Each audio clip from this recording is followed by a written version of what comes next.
Nix, are you here? Present. Present. Spoonie, Timothy Spoonie. Present, sir. Margaret and Mary. Do we have a Margaret and Mary? Yes. Cool. And the margaritas. All right. Class here. We're ready. Let's go. Yes, let's go. Okay. This is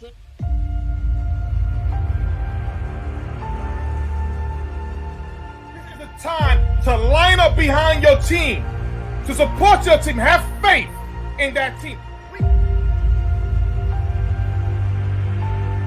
You know, it's peaks and valleys. You know, it can't always be good. And as I always tell people, you're never as good as you think you are, and you're never as bad as you think you are. But when we do know about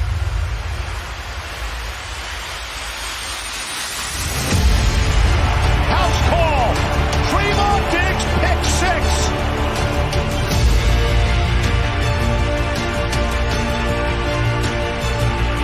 It's coming. They see it. Knocked away. Oh, Gregory! Hurts in trouble. 3 Cowboys wrap him up, make it 4.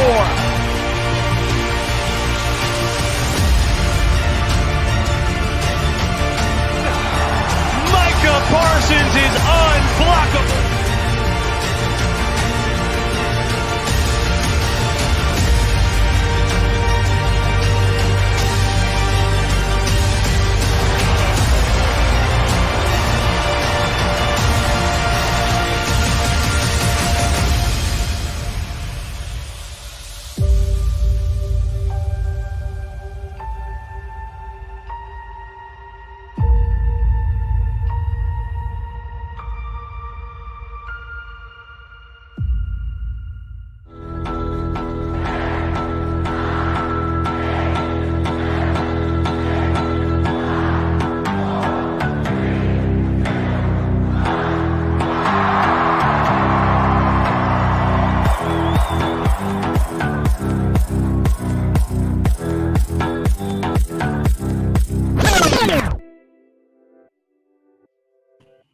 Man, TGIF, Pick Sports is in the building. Shout out to our Pick Six fam that's in here.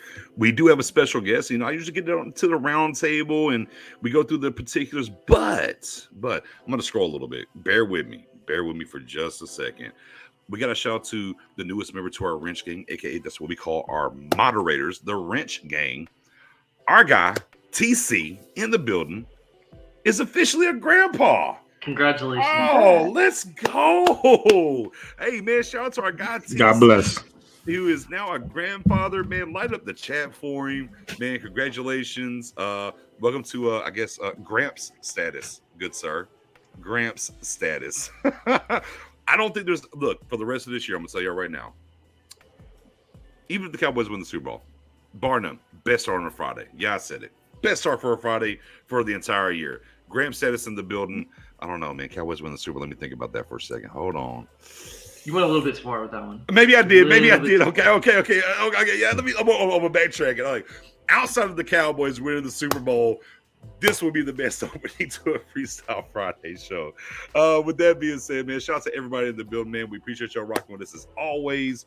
Y'all know the drill. If y'all missed out this past week, you already know we gave away some Melvin Renfro autographs. We gave away some T-shirts, man. We hit the 1K. Appreciate y'all. Just to let y'all know one more time, appreciate y'all getting us up and over the 1K. And, of course, man, we went over here to 105.3 The Fan, G-Bag Nation. Y'all see the head bob. Y'all know what it is. Our guy Zach is in the building. Sir, how you doing this fantastic Friday? I mean, cooler temperatures at least. Yeah, man, I'm fired up. That intro you guys have there, shit. I'm ready. It's pretty good. Can I say that? Is this like FCC regulated, or am I say whatever you want. Am I allowed? Here's the thing. It's Friday. That's okay. Right? And we just came off the happy hour Twitter space. I think everybody's grown here. You can say what you want. No, this is good. This is exciting because there's a lot of times on the radio I'm like, I'd like to say this, but I can't. Well, sir, you have full carte blanche tonight to say exactly whatever you want. And look, if it gets too bad, we just delete it later anyways. Who cares? I'll try and make sure we keep it a little semi-kosher. Congratulations as well to the grandfather out there. That's awesome. That part. Yeah. Oh, okay. My guy Phillips in the business. Hey, let's go. Yeah, you already know what it is. I gotta get that up for Twitter. Each week I'm doing a different hat. This is the hat for this week. Man, Philip, it's a fire hat. I think you'll enjoy it tremendously. So stay tuned for the hat next week. But with that being said, let me get around the panel. As we're here, guys, y'all know the drill, man. Hit the likes, get the likes up, hit the shares. Look, you're here. It's free 99 to tell everybody else to get in here. Our girl Jessica's on the Facebook, and we know on Fridays, I got to call you out. Look, if y'all miss Wednesday, I call my wife out. My wife was on Facebook watching this. I was like, hey, I appreciate it. Be a lot cooler if you came over to YouTube and hit that sub, though. So, as always, Jessica, we have a little thing that we do. If you leave Facebook, come over here. It's right here on the bottom. Pick 6 Sports. Hit the sub. Let us know. Boom. We'll have the chat for you. Appreciate you as always. Professor O, I'm going to start with you tonight because guess what? We started about 3 minutes late because you just had to watch a particular game. I did, yeah. The Braves are playing the Astros. We're in a division race with the Mets, who we just took 3 or 4 of this week. Just throwing that out there. And we're playing the Astros, tough team. So we had to, we need to get off to this series on a good note. And we won 6-2. I was just waiting on Kensley Jansen to strike out the last batter so I could come join you guys on air. So we won. Time out. You gotta like that, Betty. Strike out the last batter. Strike out. Not get him out. Okay. Go ahead. I have to ask Professor O, who's the hottest team in baseball right now? Oh. I don't know. I don't like baseball personally. Why are we talking about that? We're talking about the Braves right now. Cameron. You get your opportunity in just a minute. We just going to push down my Mariners? No, for not at all. Damn reason right now. You're gonna get your own segment where you can just talk Mariners as long as you like. No, Seattle is super hot right now. They're ridiculously hot. Zach's what he was like. Hey, look, we're not talking about no Mariners here. Well, I mean, I don't really want to jump into a baseball conversation. It's been bad to be a Rangers fan right now. This week has not been a good one. So you guys, y'all had a fire sale. Teach myself. Fire sale. Fire. You get a Ranger. Yeah, we'll figure it out later, unfortunately. Right. With that being said, though, Kim, how you doing this Friday? It's been a very full Friday, but it's been a blessed Friday, and I just need y'all to send out some prayers to a couple friends that I helped out today. But it's been a good Friday. Yesterday was the grand opening of my new photography studio. Let's go. I mean, that's why I haven't been present as much as I normally am on Twitter and things like that. But guys, I got to pay the bills. So yeah, the gotta bring on the bacon. The studio had to open. It went well. It was great. It's been a good week. I've been blessed. Blessings. That's what's up. My guy Spoonie. Now, Zach, if you don't know, Spoonie's always complaining about the heat up there in New York, and I always tell him, like, Spoon, I need you to shut up about this heat in New York. What are you talking about? So, Spoonie, did you sweat too much this week? Are you okay right now? How's your Friday going? Oh no, it's excellent. 80-degree weather, a little wind. The flowers are blooming, so it's great. It's awesome. I got love for the guy who reps the Cowboys in New York, though, man. Seriously. Cowboy fans that are on the East Coast, good on you. That's tough up there. You guys take a beating up in the East Coast, man. You gotta love the Cowboys. Oh big man, listen. When we go play the New York Giants, Spoon is the best. Spoon. Thank you. That's my boy.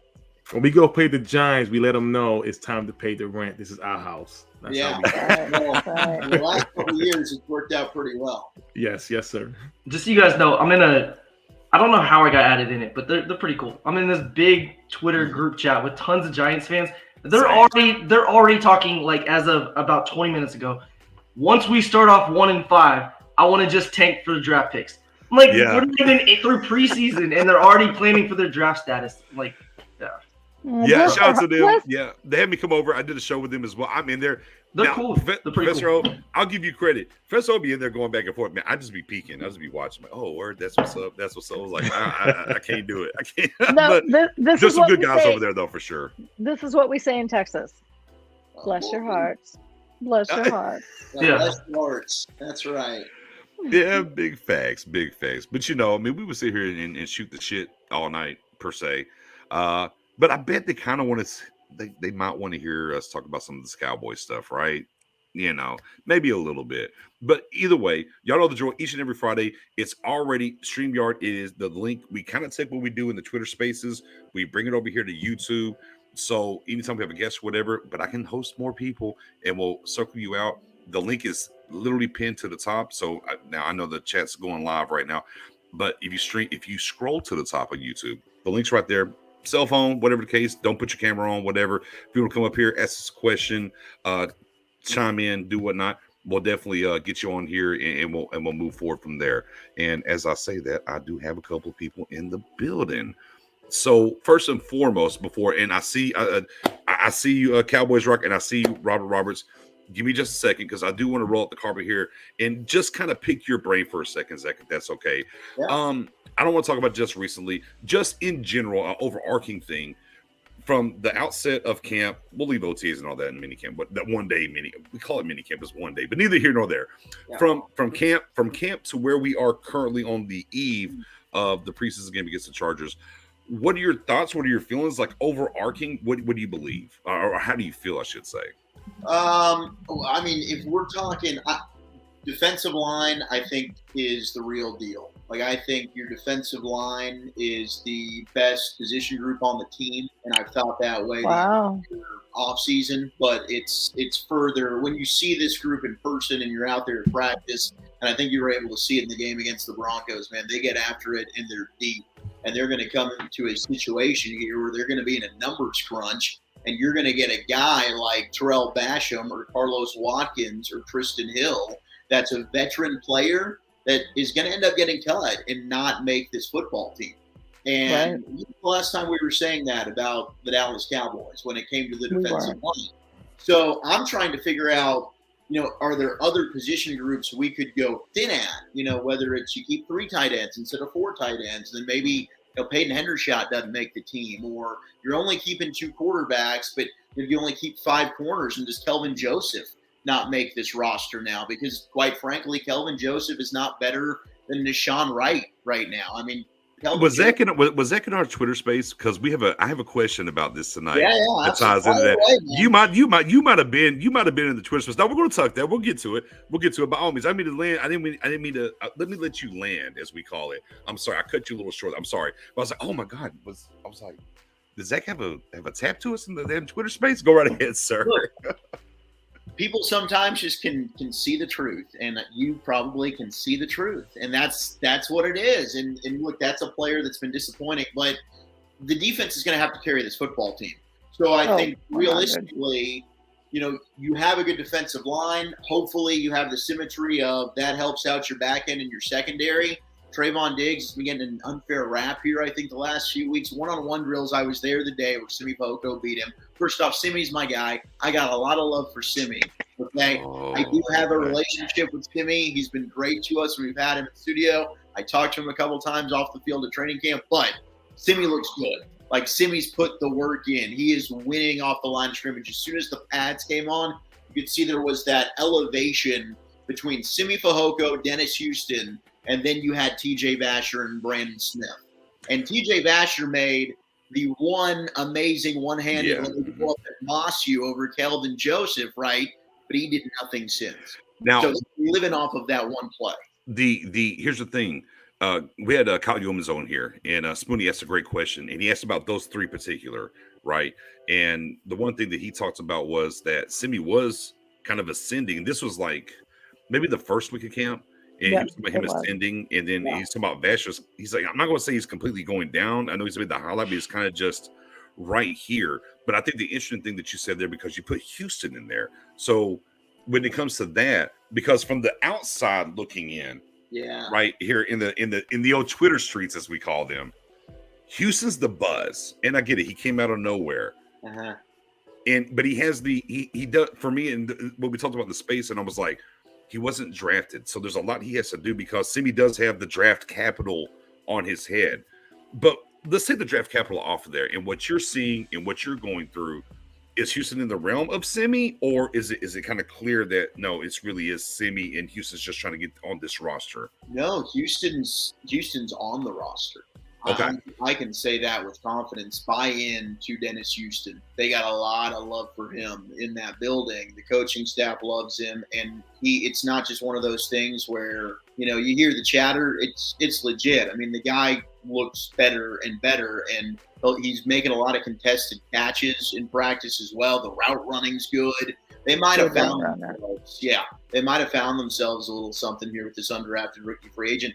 I think he's probably, if they put out a depth chart, I think he would be wide receiver 4 ahead of Simi Fehoko, and Simi would be wide receiver 5. Ooh. I think it's worth noting, too, that Dax brought him up multiple times, not when asked specifically about him. Dax just name-dropped him while answering questions, which, I mean, that means something. It does. When you have your franchise quarterback, the face of the team, bringing up a player and not just saying, he made a nice catch. He specifically talks about his route running and his maturity and the way that he picked up the offense so quickly, not just a little nugget here and there. Like, he went in depth to talk about him multiple times so far at camp. So I definitely think wide receiver 4 makes complete sense based on what we've heard from basically everybody who's been eyes on at camp and everybody within the organization so far. So that's pretty exciting. Okay. Look, major key alert. Yeah. Major key alert. He just said, in my best DJ Khaled voice, I don't have a good one, but there it is. He said over Simi. Paying attention to that. Okay. We'll pay attention to it. We'll pay attention to it. And I'm gonna give him that. Here's the thing. We all know that I am the official president of the Simi Fehoko Club. Your alma mater would be so upset with you right now. And many people, including Broadus, has given me shit that I am pulling for a Stanford guy being a University of Washington Husky. Oh, that is cool. I get it. But talent represents talent. Yeah. And I'm not going there because Simi, when it comes to contested catches, is out there. Yes. Houston's route running is phenomenal. But like I just said in the space earlier, did you think we were going to be in a position when we started talking about wide receivers, even at the beginning of rookie camp, that we would be talking about these two guys being what they are as far as wide receivers, and that we legitimately, I mean, we were down. We lost Cedric Wilson. We lost Cooper. Right. That we're talking about two guys that really could be it and make a difference for this team, because wide receiver core at the beginning of the season, to me, I was like, hat, wallet, watch, whatever this, I was like, we're doomed. And now we've got two dogs that are coming up wanting to make this team, and they're showing the work. Yeah. And for that. I mean, you can add Noah Brown in that too. Noah's a guy that everybody's cut for 15 years now. I know he hasn't played on the team that long, but it feels like it. But like, Noah Brown's a guy that when he's out against the Chargers, we're like, man, Dak's without Noah. Like, before, nobody would have cared. But this year, he's had such a great camp that that's a notable loss. So yeah, it's kind of cool that those three guys in particular are players that we're genuinely excited to see. Big facts. With that being said, let me bring up, we got two guys in the back end. Let's get them up here real quick. Let them go. First and foremost, I'm going to start right here. Friend of the show, our guy Mike. I love the new name tonight. The Cowboys rock, sir. Hey, just like it says. Hey, go boys. Let's go. Absolutely. What question do you have tonight for the panel? So looking as we go into, the rest of the preseason aspect of things and headed towards regular season, obviously, we're still looking for that number 2 receiver. Do you think we're looking outside for free agency? Because we got that $20-some million cap aspect of things to spend. So what do you guys think we're going to land on that number 2 receiver? Okay.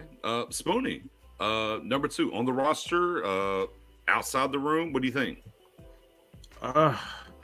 Number 2 receiver on the roster, in my opinion, will be right now Jalen Tolbert. That's number 2 until Michael Gallup comes back. But I still will go out in free agency, see what's out there. We know there's going to be a big cut list come next week after preseason, so I will still do my due diligence. But right now, Tolbert will be my number 2 guy. Camber, number 2 on the roster right now, or some outside addition coming? Here's the thing. Tolbert's our number 2. We know this. We like our guys. And as much as I hate to say that, we like our guys, but we have to look at what free agency is. Fuller, OBJ, we got 2 guys that can't stay healthy. Manuel Sanders. Yeah. I mean, no, because we are all realistic and we understand the dry ingredients and the way the pie works. And we aren't going to be a player in free agency when it comes to wide receiver. We aren't. They're not. They're taking that $20 million because that $20 million we know is almost to the dollar what can be rolled over to next year. And that's what we're going to use if CD and Diggs are ready to renegotiate their contracts, because they will be able to at the end of the season. We know how Steven works. Please do not drink the Kool-Aid. Do not fool yourself. We are not signing another free agent when it comes to wide receiver. We're not. Okay. All right. Professor O, on the roster, outside, what do you think? I think from the Cowboys standpoint, that guy's already on the roster because that guy's Michael Gallup. They have guys that they feel comfortable being a number 2, Jalen Tolbert, Noah Brown, guys like that they think can get them through until week 3 or 4, because it does look like Gallup's going to be back a lot sooner than a lot of us anticipated. A lot of us looked at, myself included, thought that timetable was week 8, week 9, something like that, to get that full 9-month recovery, but it looks like he's trending up from there, even running routes as recently as this week at the joint practice. So I don't think the Cowboys view the position as dire as Cowboys fans did, and I think a lot of Cowboys fans' views has adjusted over the last 2 weeks anyways. So I think the number 2 is already on the roster. I'd be shocked if we make any wide receiver signings or trades or anything like that. And I know there's still names out there, like you mentioned, Emmanuel Sanders is an interesting name. Camber went through some of the other notable free agents, and then there's still a lot of fans that are hoping that we swing a trade with Seattle for Lockett, but that's just not realistic. It's just not happening. Yeah. It's just not happening. They're not giving up Lockett. I think our wide receiver 2 is on the roster for week 1, and I think they think their wide receiver 2 is going to be on the roster week 3 or 4. He'll be there earlier than people thought. Seattle thinks they're drafting CJ Stroud. Yeah, I mean, the money for him doesn't work anyways. They want to trade him, so I mean, it's foolish to even think about that. Yeah, that's just not going to happen. I think for me, I think what the Cowboys need to look at, and maybe this is a little bit deeper than just wide receiver, is you're looking for the Anthony Barr signing for the offense, and that could be tackle, or that could be a wide receiver. And I mean, and low key, like tight ends. Look, I love the young. Look, I'm excited about the young depth on tight end, but they're very unproven, right? So you might want to add a veteran there, especially with sprinkling the things that are happening to him. But you're looking for the Anthony Barr, in quotation marks there, addition to this. I talked about this as we were on live before.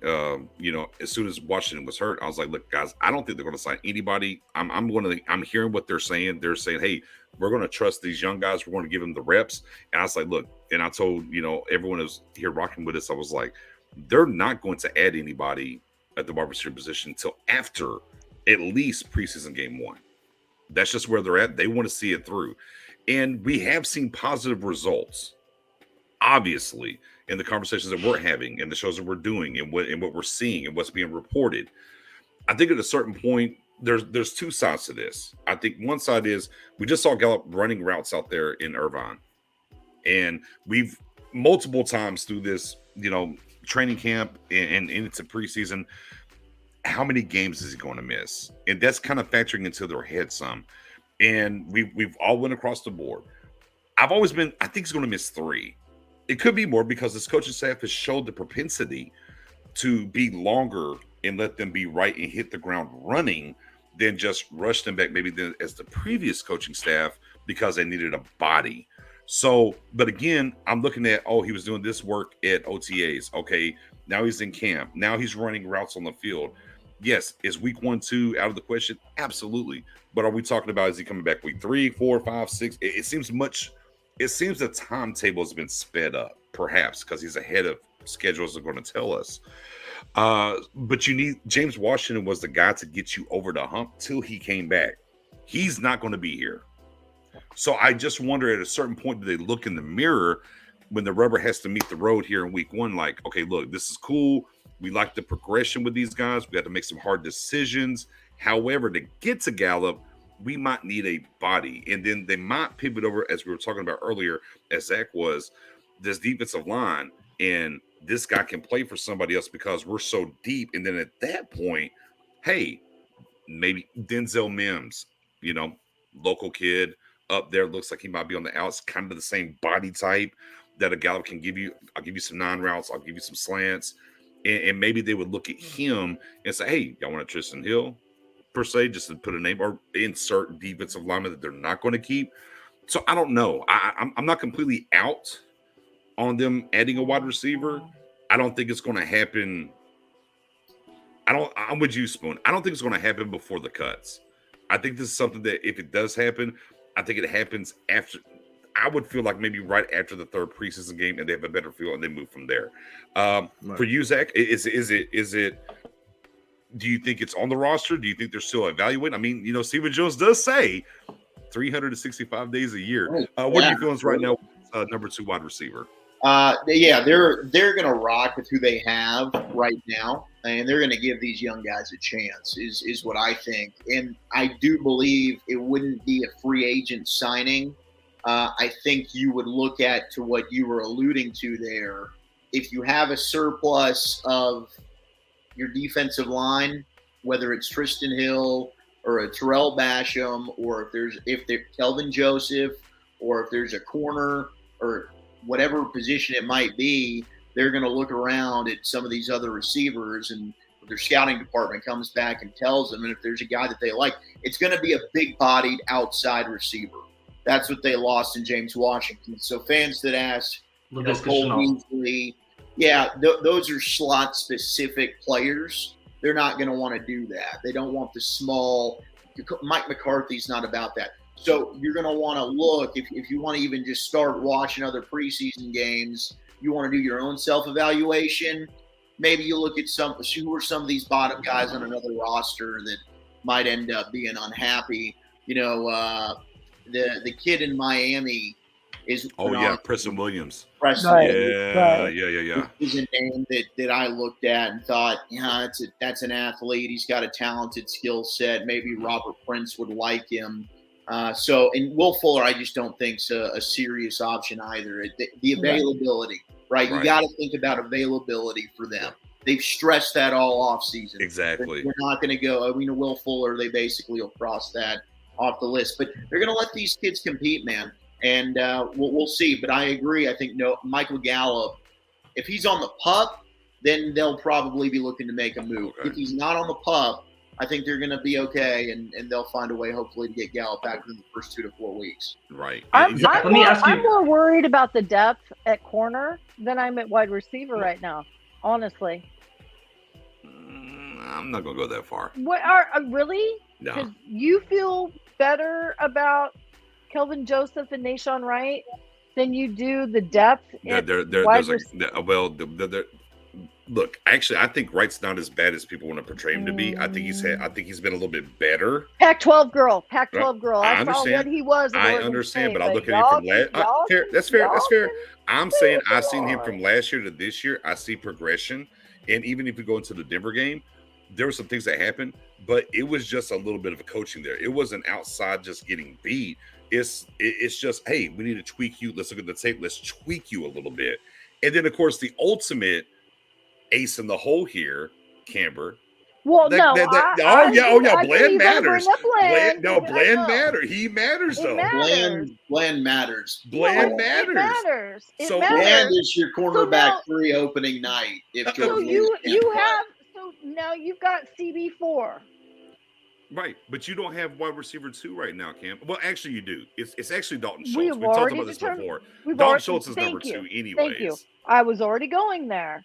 But if you're going into depth and you're going to put Schultz in the combo. Wide receiver is still worse currently. That's where I'm at. Cam, that's okay. We can disagree. I still love you. We can disagree, though. No, I mean, I love you. But I feel worse about corner than I do wide receiver right now.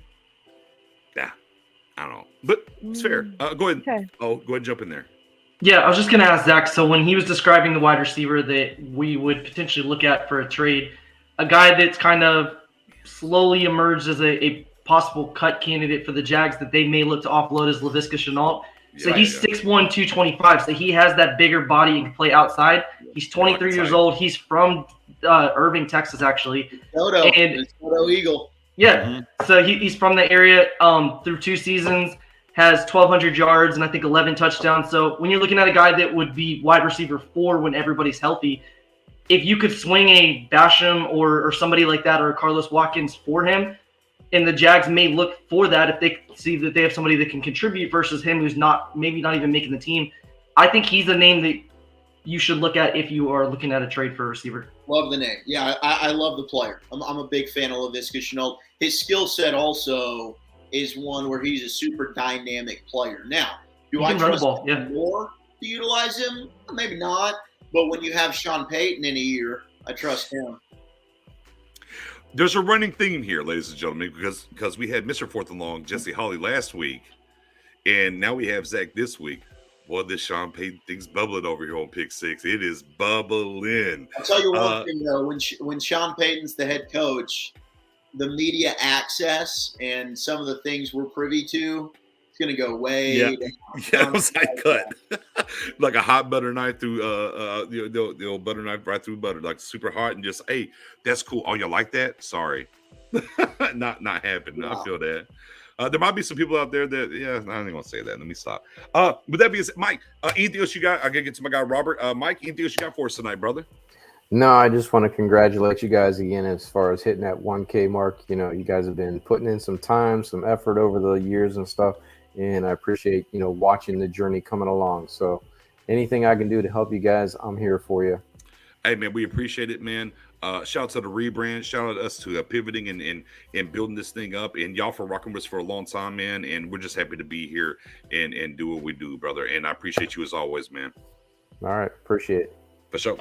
Let me got Robert up here.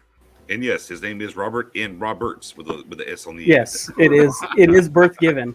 Bobby Bob. Bobby Bob. I literally had to ask him. I was like, hey, I see you. I was like, is this like are you being funny or he's like, no. This is you have a fucking spaceship on your head? No, it's my headset. That is gnarly, man. What headset is that? Hold on, real quick. What you got there? Is that a PS4 headset? Is that what that is? No, it's like a cheap Amazon one. Okay, Was that like official gear for Odyssey 2 or something when you all took off? Or it's like the microphone was lit up too. Is the microphone lit up there? Yeah, okay. It's also I like that. The whole he said cheap Amazon, but I'm seeing all the lights and everything. I'm like, was it that cheap though? I think Robert's kind of saying. I think he's saying no. It was like $20. I ordered an $80 Turtle Beach, and I had to send it back because it was trash. It just wouldn't work for me at all. So I was like, well, I'll tell you what, that $20 we can hear you loud and clear, so it's doing its job. Exactly. And it's fancy. It's fancy. It's got all the lights and everything. I was like, oh, what is that? Hey, look! I hear you better hear Zach right now. Yeah, we need to get Zach one of those. Yeah, send Zach one. Hey, drop Zach, I will owe you a dinner if you can make Brian Broaddus wear one of those. Oh my God! I owe you dinner if you can get Broaddus to wear that. I'll chip in on that, Cam. I need you to send that to me. I'll have that on Broaddus's head. Yeah, Zach's like, say less.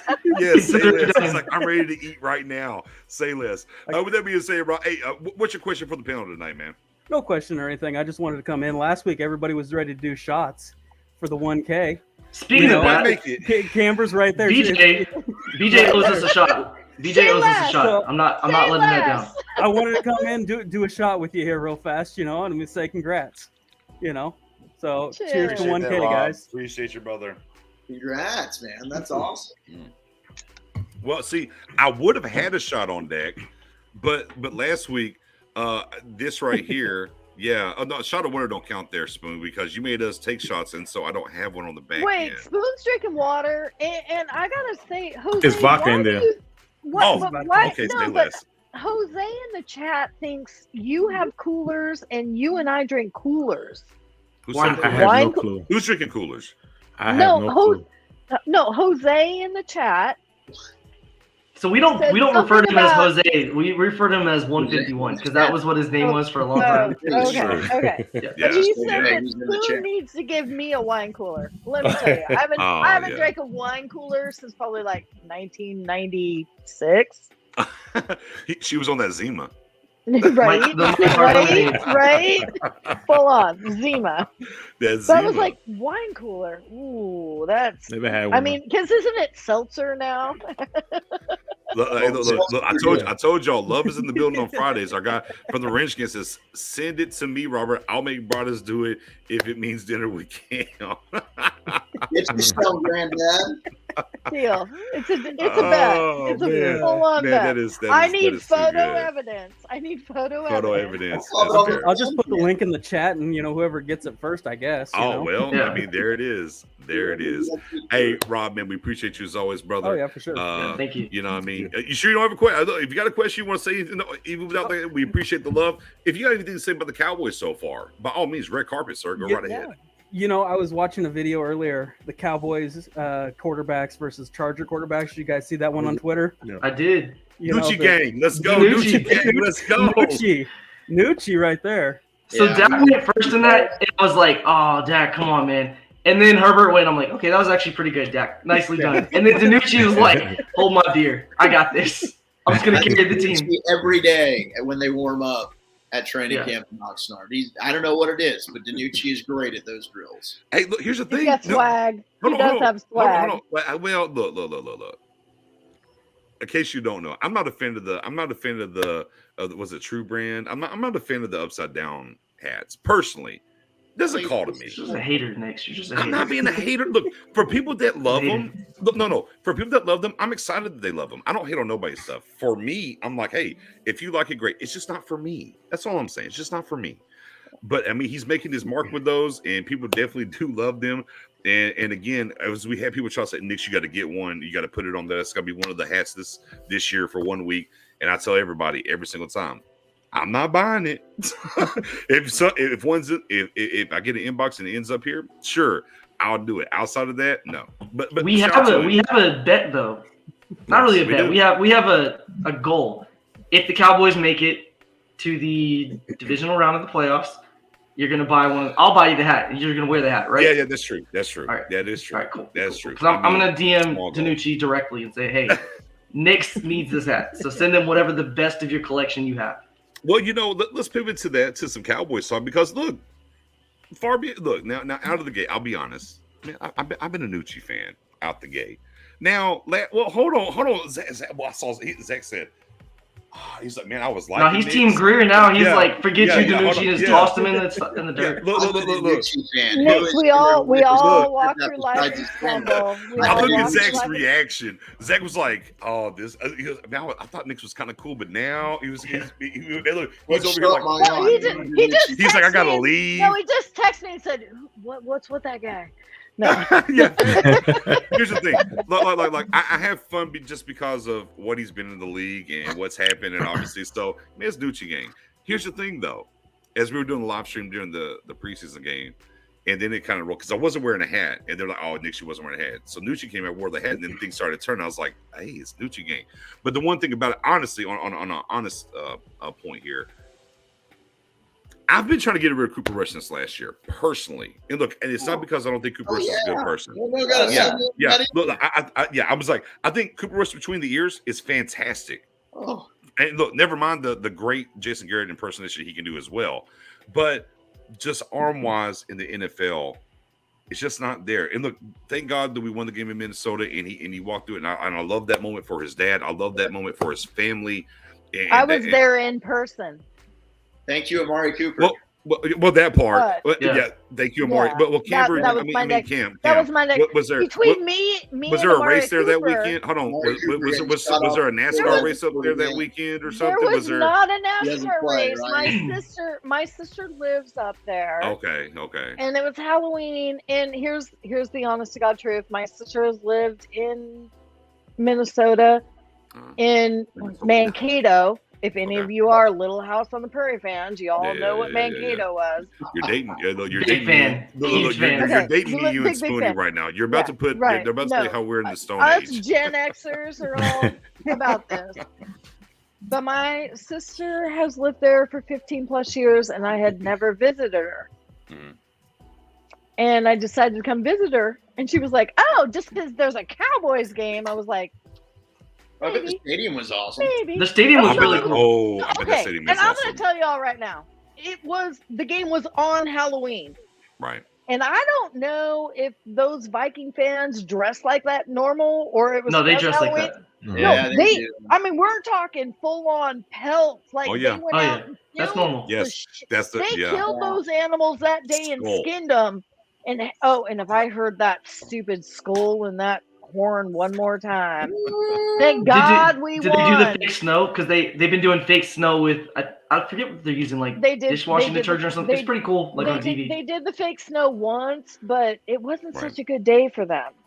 Not fair. Yeah. But I will That's fair. tell you right now. I will Yeah. tell you right now. Minnesota's a lot like Montana. Mm. And you go into a bar, and depending on the day of the week, it's either buy one, get one free, ladies drink for free, half price. It doesn't matter. You don't pay full price for a drink any day you are there in Minnesota. It's one type of town. It sounds like a great place to be at.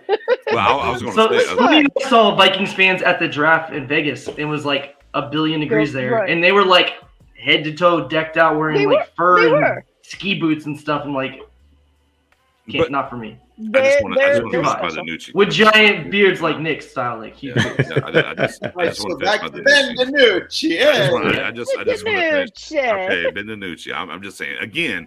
You're sold on him, huh? You Cooper stand Rush. sold Well, on him? no. I'm not sold. I'm Will Greer guy. I'm a Will Greer guy. Well, Thank you're you. anyone. I think we're anyone that we haven't seen that has yet to prove that they stink and can't play football because Cooper Rush Yeah. can't play. Ben Right. DiNucci can't play. So let's hope to God Will Greer looks like he's somewhat Yes. competent. Because I'll But tell you you- what, the Cowboys want Will Greer to win that job too. Okay, and Facts. major key alert. The other side of that is, and the thing for me in the game against the Broncos was they let Rush come out in the third quarter. So they could have protected him. They let him come out in the third quarter because if they didn't let him play in the third and Nucci came in the third and he lit it up. Oh well, he was putting against different talent. They didn't have the same guys in the first half, but it came out in the third quarter and it was still bad.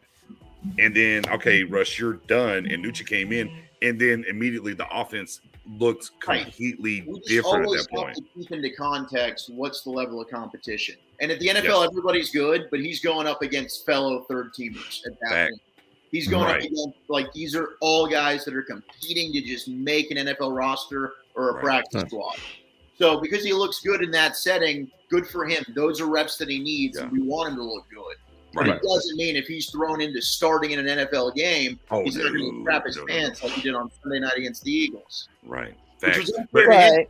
but that's what I was saying. That was my Him point even being in that versus position. that was my point versus him and Rush because Rush played into the third quarter. It was still very bad, Right. and then Nucci came in and did better. It's like, oh my god, this is really bad for Rush. Now, the one thing I do want to bring up, Yes. Rush apparently had a very great week. Everything that I've been able to see and talk to people and whatnot, and maybe you have a little bit better insight on that than I do, is that he had a pretty good week of practice over there with the Chargers. Is that what you heard when it came to Rush? Or Yeah, he did, but it's just like, does that really change how you feel? no, it does, no. That doesn't change how we feel. And we know what Cooper Rush is. We know, and kudos We to do. Rush, right? He won a regular season game for you. I thought you might as well forfeit the game. Cooper Rush won you a game in Minnesota on Sunday Night Football. He has that forever. But this team's in trouble, at backup quarterback. They need somebody. He might not be on the roster if Will Greer doesn't go out and perform tomorrow. But I think that he will show signs of life to where the Cowboys will keep Will Greer, and he should be your backup unless he looks god-awful. And here's the thing is that the Cowboys have taken a complete turn. I say this with a heavy heart and a happy heart that we did get Andy Dalton in some kind of capacity. Right. Yeah, they Right. would spend money, right? They spent They money spent on money Cole. on a season backup Yeah, they when there were some decent backups out there to grab, and we didn't do it again. So why did we go away from that thought process when we paid Andy Dalton to have a backup? I mean, God bless, knock on wood, I will burn a goat if it makes it so Dak is healthy through the year. Because I was in Daytona living on the beach during COVID when Dak went down. I don't want to experience that day again. I might have bought $32 worth of Taco Bell that day and woke up with a burrito wrapper stuck to my face that night. Apparently, I went to 2 strip clubs that night, and I don't remember either one of them. This is Cambridge, the Tell All edition. We don't usually get this. Right. That was Dak going down was a bad day for me. Bad day. But why did we go away from the thought process that we have to have a solid backup? I got you. Because they spent money, it didn't work out, so they're not going to do it again. That's just how they are. But it kind of. No, I mean, it didn't. No, it did not work. I mean, unfortunately, it didn't work, and that's it wasn't the right guy. But there were some solid backups. I don't know. God. Look, and let's be honest. And Zach, honestly, outside of maybe once or twice in the entirety of the NFL, if the Eagles of all people, or the Giants, Jeff Hostetler. Right. Here's the thing. If you lose your starting quarterback for the majority of the year, guess what? Yeah. You're done anyways. And here's what happened. The Cowboys, now they look, if we're being completely honest, and Zach, if I'm wrong here, you might be a little bit close. Let me know. They brought Andy Dalton in with what was happening, maybe with the contract situation, just be okay. And then it kind of worked out their way that he was here. Not worked out that they didn't want obviously that to get hurt. And then they got to see, we spent money on a backup. Here we are. And then it didn't play out for them in a division that got won with a 7-9 record. So they're like, what's the point in spending? If the quarterback ain't good, we spent once. And that's more of a Stephen Jones mindset, maybe more so than a Jerry. But again, they tried, it didn't work. Guess what? They're not going to do it again. Will Gritz to me is the right way, though. Young guy, bad situation in Carolina, has a lively arm. They took time with him last year, and they've developed him here. And now we want to see him walk through the door. And dear God, if he doesn't, then it's probably Cooper or Zach. Oh, bless our hearts, right? It's what it is. Hey, Robert, I got some people coming up behind you, so I'm gonna bless you up out of here. If you have anything else, by the way, if nothing else, tonight's show has been sponsored by the Amazon $20 headset. We appreciate it, brother. He dropped the link. Brian brought us soon because Zach said he's going to have it because me and Kim's going to buy him dinner. You know, I didn't find the exact one that I bought, but there's one similar that has the red lights and everything like that, so I can drop that one. I need some sparkle and I need some lights to see Broadus in it. And All Zach's right, got dinner. Sounds good. 10-4. Before we next up, now guys, we have Toxic Downey up next. That's going to be fun. And then, first and foremost, forget Toxic. No disrespect here, but Pick Six Fam's in the building. I got Jay Massey's in the building. With the True Brand hat on too. Timely addition there. I had to come on to let Nix know. That's my guy. What's up, That's Mass? right, man. Hey, how's everybody doing tonight? Now I'm like, I shouldn't have brought him up. I should have looked further at the hat. I'm like, no, you wait. Nah, go ahead, sir. How's everybody doing tonight? Doing fantastic. Living my best life. You know? Excellent. I mean, look, Professor O's right now. They're still practicing out there around. Look at O right now. Yeah, I've been here. Yeah, so I was in Oxnard like 6 weeks before everybody else, and I'm still here in LA. The practicing behind me has been crazy. I'm actually surprised they've been. You gotta know how time zones work, right? No So it's 11:22 Eastern time, which means it's 4:22. I know 3 hour difference. I'm just kidding, but yeah, still out here in LA with the team. Actually, Felix, my 7-year-old, has a triple header tomorrow. They're doing the football jamboree, and he's playing at 10, 11, and 12. 3 games, so that's gonna be fun. All right, it's a lot for football for a 7-year-old. Toxic is hedging his bets before he comes up with hey, I got an orange jersey, but chill out. It's the GOAT. Emmitt Smith Gator jersey. So we got to respect I it. love for that. Yeah, we got to respect it. All right, let's go ahead and bring him up. Our guy Toxic. Oh. How are we doing? Hold on. Wait, is that the same? Wait, is that the wait? Is that the same headset? Wait, was that the same headset Robert had? No, this is not a $20 headset. Oh, okay. There's no little My Little Pony on the side of it.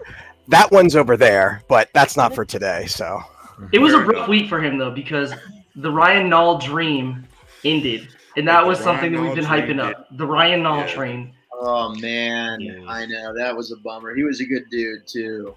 I felt bad. He had just moved all his stuff over to Frisco, and damn. And I helped him move. Players So. that, like, people don't think about, you know.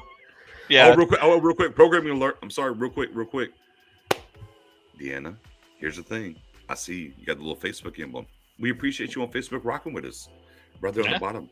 Pick Six Sports. Just come right over here. Just come right on over. Hit the sub, say, and comment when you're on YouTube, and then we're allowed to chat for you. Come on over here and sub. Appreciate it. I'm sorry. Now go right ahead, sir. I'm sorry. We were like 2 weeks away too, because Skywalker Steel, shout out to him, made a bet with him. He said, if Ryan Nall makes the roster, I will buy a Ryan Nall jersey and wear it on A to Z Sports, just because that's how confident I am he's not going to make the roster. Then you started seeing these people make their 53-man roster predictions, especially when Ralston was cut, saying, shit, maybe he won't make the roster. So Skywalker's trying to walk him back a little bit. That's how 2 words: Rico Dowdle. Yeah. Dowdle. He wasn't making the roster because of Rico Dowdle. I had a whole article I wrote on Ralston and everything, and just they don't like us people who one day I have a dream. Look, Spoonie on Wednesday's show, as we hit the 1K, and he delivered a message, and he happened to drop the "I have a dream" moment in there with about the Cowboys and everything. So for me, I'm gonna Spoonie, I'm gonna piggyback you from the Spoonie sermon, and if I have not caught the Spoonie sermon yet on Wednesdays, I implore you, by all means, you're missing out. I do have a dream at one point that we will actually keep a fullback on this roster, but neither here nor there. Make fullbacks matter again, man. Yeah, come on, man. That's man. Let's not name Conor McGregor. Hold on, that's what that's what we need. That's the hack. Probably wouldn't be Right, Conor McGregor is your full. Yeah, Conor McGregor. Yeah, Conor McGregor. Yeah. I didn't even catch that. Yeah. Hey, look. Hey, there's a shirt. Look, guys, for us right now. Boom. For us over at Pick Six, there's a shirt here. Make fullbacks matter again. We need to get on that ASAP. We can't, because Keith Smith, former Cowboys running back, or fullback, had a shirt that says "Make fullbacks great again." That was like he actually has a website. We said matter. No, we said matter. We didn't say great. We said matter. Yeah. Keith Smith, he is helping Chipotle live. That yes. Their breakfast and dinner. Absolutely. With that being said, though, Toxic, what's your question? What you have for us tonight? We appreciate you. And look, we actually know. I mean, I don't know. I look. I've seen you everywhere. I've never seen your face. So we actually know there's a face. There's actually he's not a bot. He's not a bot. Here he is. No, I'm not. Last week we had Tom Denny on with us, and Toxic was in the chat. I'm like that Spider-Man meme where they're like pointing at each other. I'm like, they're right here. It's happening. It's really happening. My question, and I'll try not to keep it as toxic. Little backstory: have you all heard of the Danville Trashers? No. No. So long time ago, there was this mob boss. He bought his kid a hockey team. It's on Netflix. Oh, yes. I watched that. Yes. Okay. And he went all out to win. And he went and signed the goons among goons because he knew the formula it took to win, and he knew what he was doing. And it's been 27 years all out right here. And I'm at the point right now as a Cowboys fan, I am so tired of hearing talk and hype. I just want to see, pardon my French, show me some fucking results for once. Like, back up what you are saying. So my question to you is this. Hey, fucking man. Going into this offseason, it's clear the front office was on OFP, or own fucking program. They were doing their own thing. They had this agenda going forward. They were very Kardashian this year. They had like the baby out of wedlock. There was a lot of stuff. They were very Kardashian with Rex on Harry Hahn. Yeah. I mean, there's just a lot of things that were happening that were not football. I got you. And I'm going into this and I'm saying, okay, this clearly looks like, one, they don't want Mike McCarthy to win here. It just feels like Wade Phillips 2.0. When Wade Phillips fell apart in the playoffs, they had another boy genius who was a backup quarterback there who was just waiting in the wings because he was learning on the job to eventually, and never took any criticism. So my question is, when this plan, once again, doesn't work, will the front office finally take accountability and realize that they are the problem? Or are we just going to have a generation of Cowboy fans going into their 30s that all they have seen is a wild card win? Like, that is just pathetic. Like, and you never hear about it. All I hear in the press conference is, hey, Jerry, how much salt do you put on your McDonald's? Or what's going on with wide receiver? No, why are you holding on to $20 million when no other team operates this way? You see the blueprint to win. Yeah. Why don't we look like these people? Why are we acting like this when this doesn't work? Why is the status quo the same? I mean, sorry for rant. No. You're okay. You're okay. I think I'm gonna let Zach, because I love the look on his face right now. Slide right in. This is gonna be great. I can't go ahead, sir. I agree with everything you said. We have asked about it. The problem is they speak bullshit, and they have a degree in it, you know. So they're gonna spin it, and what we're gonna do is have a generation go into their 40s without a Super Bowl. And that's the God's honest truth. I shouldn't say it. But I have zero faith in the Jones family whatsoever to win. I used to fight against that as a fan. Why would they care more about finances over winning? Why would that be a thing? If you win, it brings money. Well, it does, right? It'll help. It'll bring more money. But when you're $7.4 billion, okay, we're going 10-7. And we're making the playoffs, and then we lose in the first round, but we're still staying at $7.4 billion. If we can just tread water, we can keep filling that stadium. We can just keep being in the front of the headlines. Everybody can keep talking about us. They've got the formula down to keep printing dollars. Mm-hmm. That's what they're doing right. They've got that down better than anybody in the damn sport. To them, in any sport, But I think, and the reason it's not going to change is because who is there to hold them? There is no accountability, right? It's a game. Nobody's going to lose their job. They even acknowledge it, though. They brought it up before, too. Like, they say it. So Will McClay is the only hope that true Cowboy fans like ourselves have. Thank God for Will McClay. He's your real general manager. Yeah, and you just got to hope that Will McClay never leaves, and you have to hope that Will McClay is good enough at his job to overcome the circus that is the Jones family. I think here's the problem with Will McClay, though, and this is completely my thought process when it comes to that. Is this?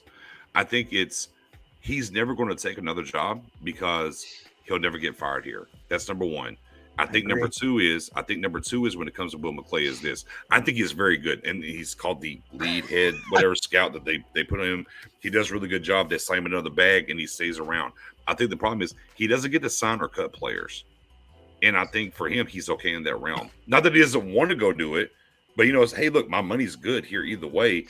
I don't take no slugs. Look, Cowboys Nation loves me, and look, I know Stephen Jones goes and says, hey, I want to spend $2.5 million on this position.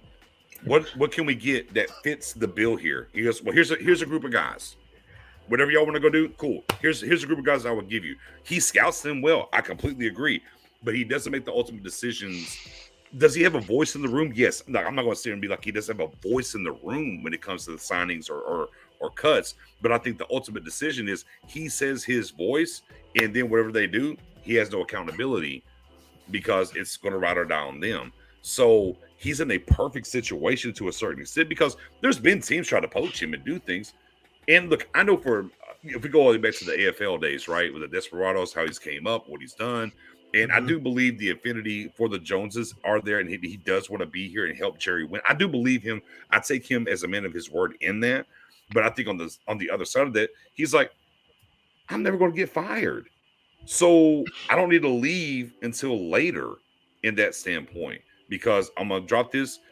Now, if it was something more for him of, I want to actually sign and cut players and be at the head, then I think it would be different. But I think he's comfortable in his role. Does that make sense to you, Zach? Or I think that's well put. I agree, but on the counter, wouldn't that also be the ultimate scapegoat for the Jones family? Right. Yeah. Because they know better. Because they know what they have in him, so they pivoted the other way. They're not. They're smart enough business people to know we're never going to put it on him because we don't want him to go anywhere. Right. So but if he weren't good at his job, then fair. No. But he is good. Yeah. So Very fair.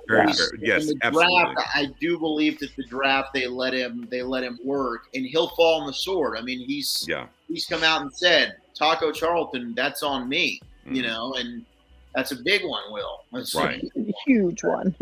I got you. Yeah. TJ Watt in the Dallas Cowboy to this day irks me. Fair. But, he's still the draft is really the best thing. It's the only thing that they do because they punt. They punt on everything else. Yes. It's draft and we punt. Fair. Go ahead, Jay. Go ahead, Nancy. Yeah, let me just say this, and you guys are spot on about Will McClay and everything like that. But I do got some great news for you, Toxic. I heard Stephen Jones say in an interview that he would do absolutely anything to win another Super Bowl. Let's go, guys. Let's go. Wait. That was Jerry, not Steven, right? That was Jerry. I think it was Jerry. He would do absolutely anything, Toxic. So get your hopes up, man. Toxic. Well, now he built you up. I'm gonna bring you down. Jerry will do everything but step on Steven's toes, because to me, I think Stephen Jones is the trust fund kid, and he's going to protect the money, and that's just where we are. I mean, we have a list of caveats. And watch this. The last time we had 20 million free on a cap, 20 million free, Jesse Garrett was his last year. He got fired. Interesting note. We have over 20 million free, and they're not going to spend it. Interesting to see what happens moving forward. You say trust fund boy. I'm just gonna say I've been told by a few people now that there's people around the league that call him Tommy Boy. That call Stephen Jones Tommy Boy. That's what their nickname is for him, Tommy Boy. So I do have to ask Toxic one thing. Toxic, you understand TC just said you look like an accountant? Oh yeah. Wait. Are you? Oh, he is an accountant. Yeah, he is one. Okay. Oh my gosh, perfect. But I need a cage match. Toxic and TC. We need that. I love TC though. We're gonna settle this though. Okay, so that can be the prelim for me versus Rowdy, the main event. Yes, Rowdy's going down. Yes. Rowdy has to die. Rowdy has to die. See, Jerry says that. Jerry says, like, I would do anything possible to win a Super Bowl, except step down as GM, and except for get rid of Rowdy, and except for put Jimmy Johnson in the Ring of Honor until I feel like doing it, and except for this, and except for going after cutting my son off. Yeah, except cutting my son off. There's a whole list of things that they won't do. And that's one of the things, too, when you talk about the Cowboys and what they prioritize, they make it abundantly clear how important comp picks are to our team. And I'm like, you understand the very best comp pick you can get is a late third, which is basically a 4th-round pick. That's the best case scenario you can get. Right. So the fact that you're saying, I'm not going to go after free agents because I'd rather have that late 3rd-round pick, what's our success rate with that? Like, why is that so valuable to our franchise? Except for and that's what's in their head right now. Is Dak was our comp pick, and that's what's in their brain. Those players, we got Dak exactly because of a comp pick in the That's 4th. what it is. And they can't get that out of their damn head. They need to hit on those mid-round picks. How they definitely. I mean, they got rid of some, but and that's why last offseason was scary though, because last offseason was the Stephen Jones year that actually worked out, where we hit on these low-cost free agents. So Stephen Jones said that validates my point. I can go after these players, I can bargain shop, and I can find guys that can not only contribute but be good players. Look what I did last year. And the problem is, where was the success other than that year of doing that? So for Stephen Jones, all that did was prove his point. Like, I know exactly what I'm doing. I mean, they got cursed back cheap. But with that being said, Mario, pivot here. Mario, real quick. Oh yeah. The Tommy Boy reference is in reference to the movie Tommy Boy about Go watch it up. Yeah, if you haven't watched Tommy Boy, you got to see Tommy Boy. How have you not? Chris Farley, right? Hey, he's young. He's a young cat. He's given his dad's got his big company. He's basically a fuck up. Hey, look, here's the thing though. Tommy Boy actually delivered the goods. So he did. There's, I mean, you know, at the end he did at the end. Yeah. So maybe there's hope at the end of the. Stop it now. Stop it now. Toxic. Hollywood. That's Hollywood, fair. and that's a movie. Right. We are not doing Toxic. that. I got somebody on the back end. Your last word before you get up out of here, before I can bring up our next guy. I hope that if there is a God, that act of God helps this team, because That's what we need. I'm all out of hopium, and I hope to goodness that it goes right. Just for the love of God, please go right. Thank you for taking my call, and Anytime, bring back Ryan Nall. Okay, bring back Ryan Nall. No way to end outside of that. Let's get to our guy Ron from 561. He's got all kinds of stuff guys? over there. How we doing? What's going on? He's in the club. So my camera and mic worked perfectly, but I figured I had to join the club, so I threw on the headset, just to make Roberts feel better, There it is. Okay. Well, what you got for us? What you got for us, Ron? So first of all, I didn't know Camber was who she was on Twitter. I've seen her tweets forever, and then I put 2 and 2 together because I'm a Pick 6 newbie, so that was really cool. Hey, don't care if you're newbie. Welcome to the club. Welcome to the club. I am real. So I've been, we all been Cowboys fans forever, and my story's pretty crazy. One day I'll tell you it, but it's kind of sad of how I'm a Cowboys fan. But here's my theory. This is my Sam Williams theory. In 3 years from now, when we look back at this draft, it will not be about how good Jalen Tolbert is or how good Tyler Smith is. We're about to become best friends. Come on, walk through that door. Come on. It's because of how Sam Williams goes. Come on. And I believe in Sam Williams. I think he's good. I've seen him do 4 or 5 nasty behind moves against Denver the other night, and I was like, look at this boy. He's doing it. Speed to power. But my problem is with the process that they did it. So the morning of the draft, day 1, we knew Tyler Smith was going to be the pick if Treylon Burks was off the board. We all knew it. It was reported on in the morning. Okay, I'm seeing where you're going here. So did we know that? Look, this is my entire theory. They said before the draft, Sam Williams will be our pick on day 2 at 56, no matter what. Oh, yeah. And I think they did the rest of their draft based on that. And Absolutely. so they wanted Treylon Burks, they loved him. My boy who played for Arkansas, he's used to be in the NFL. He was like, yo, Cowboys are all over Treylon Burks. They love him. But if he goes, obviously they can't take him. So their thing was, we can't take our guard, tackle, whatever position thing in the second round because that is Sam Williams. We're going to pick Sam Williams at 56 no matter what. It's like the Draft Day movie. The guy, whatever his name is. Yeah, no matter what, that's what it is. So when we go looking back, that was their entire strategy, Sam Williams or bust at 56, which is crazy because nobody else was going to take him. Well, I do think, though, we had to be here is they did try to trade back from 24, if we're being honest. Okay. Right. They did try to trade back. Now, this will extend how much you want to buy, okay, into what Stephen Jones said, right? Is that they try to trade back. It happened to be, the Titans on the phone. They had a conversation, and the Titans said, well, they wanted to take Tyler Smith. Right. And then, things divulged from there, right? So, yeah, no, I'm right there with you with Sam Williams being at number 2. I mean, we did a lot of content, me, and Spoonie. as before we pivoted over this way and what we're doing now. And we talked about a bunch about Sam Williams, and literally as unfortunately I couldn't go to Vegas as Cam and Spoonie and Zach. You were probably out there. Were you in Vegas or were you over here in Dallas still? I was not in Vegas. Okay, well, see, I was down here in Long Beach. I was right down the road, the 903 from you. I didn't get to go there either. So I was over slaving away doing live content all day, all 3 days of the draft as they were having fun. But we launched day 2. Mash, you were there. And look, we got on there. I was like, hey, Sam Williams and Tolbert are going to be the picks today. That's what I said. Yep. And then okay, so here's the thing. I had inside information. Our picks day 1 were Kenyon Green, Johnson, and Burke. Yeah. Right. And then when Green went at 15, it was over. Like they all went over. As soon as Green went at 15, it was like, we were live, man. No. He went at 15. It was like, oh, the board's done. We're screwed. Like it's over. No. This is straight in from inside the Star. It was Kenyon Green, was Johnson, and Burke.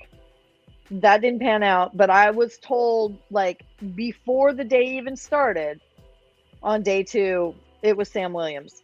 There was not going to be another pick.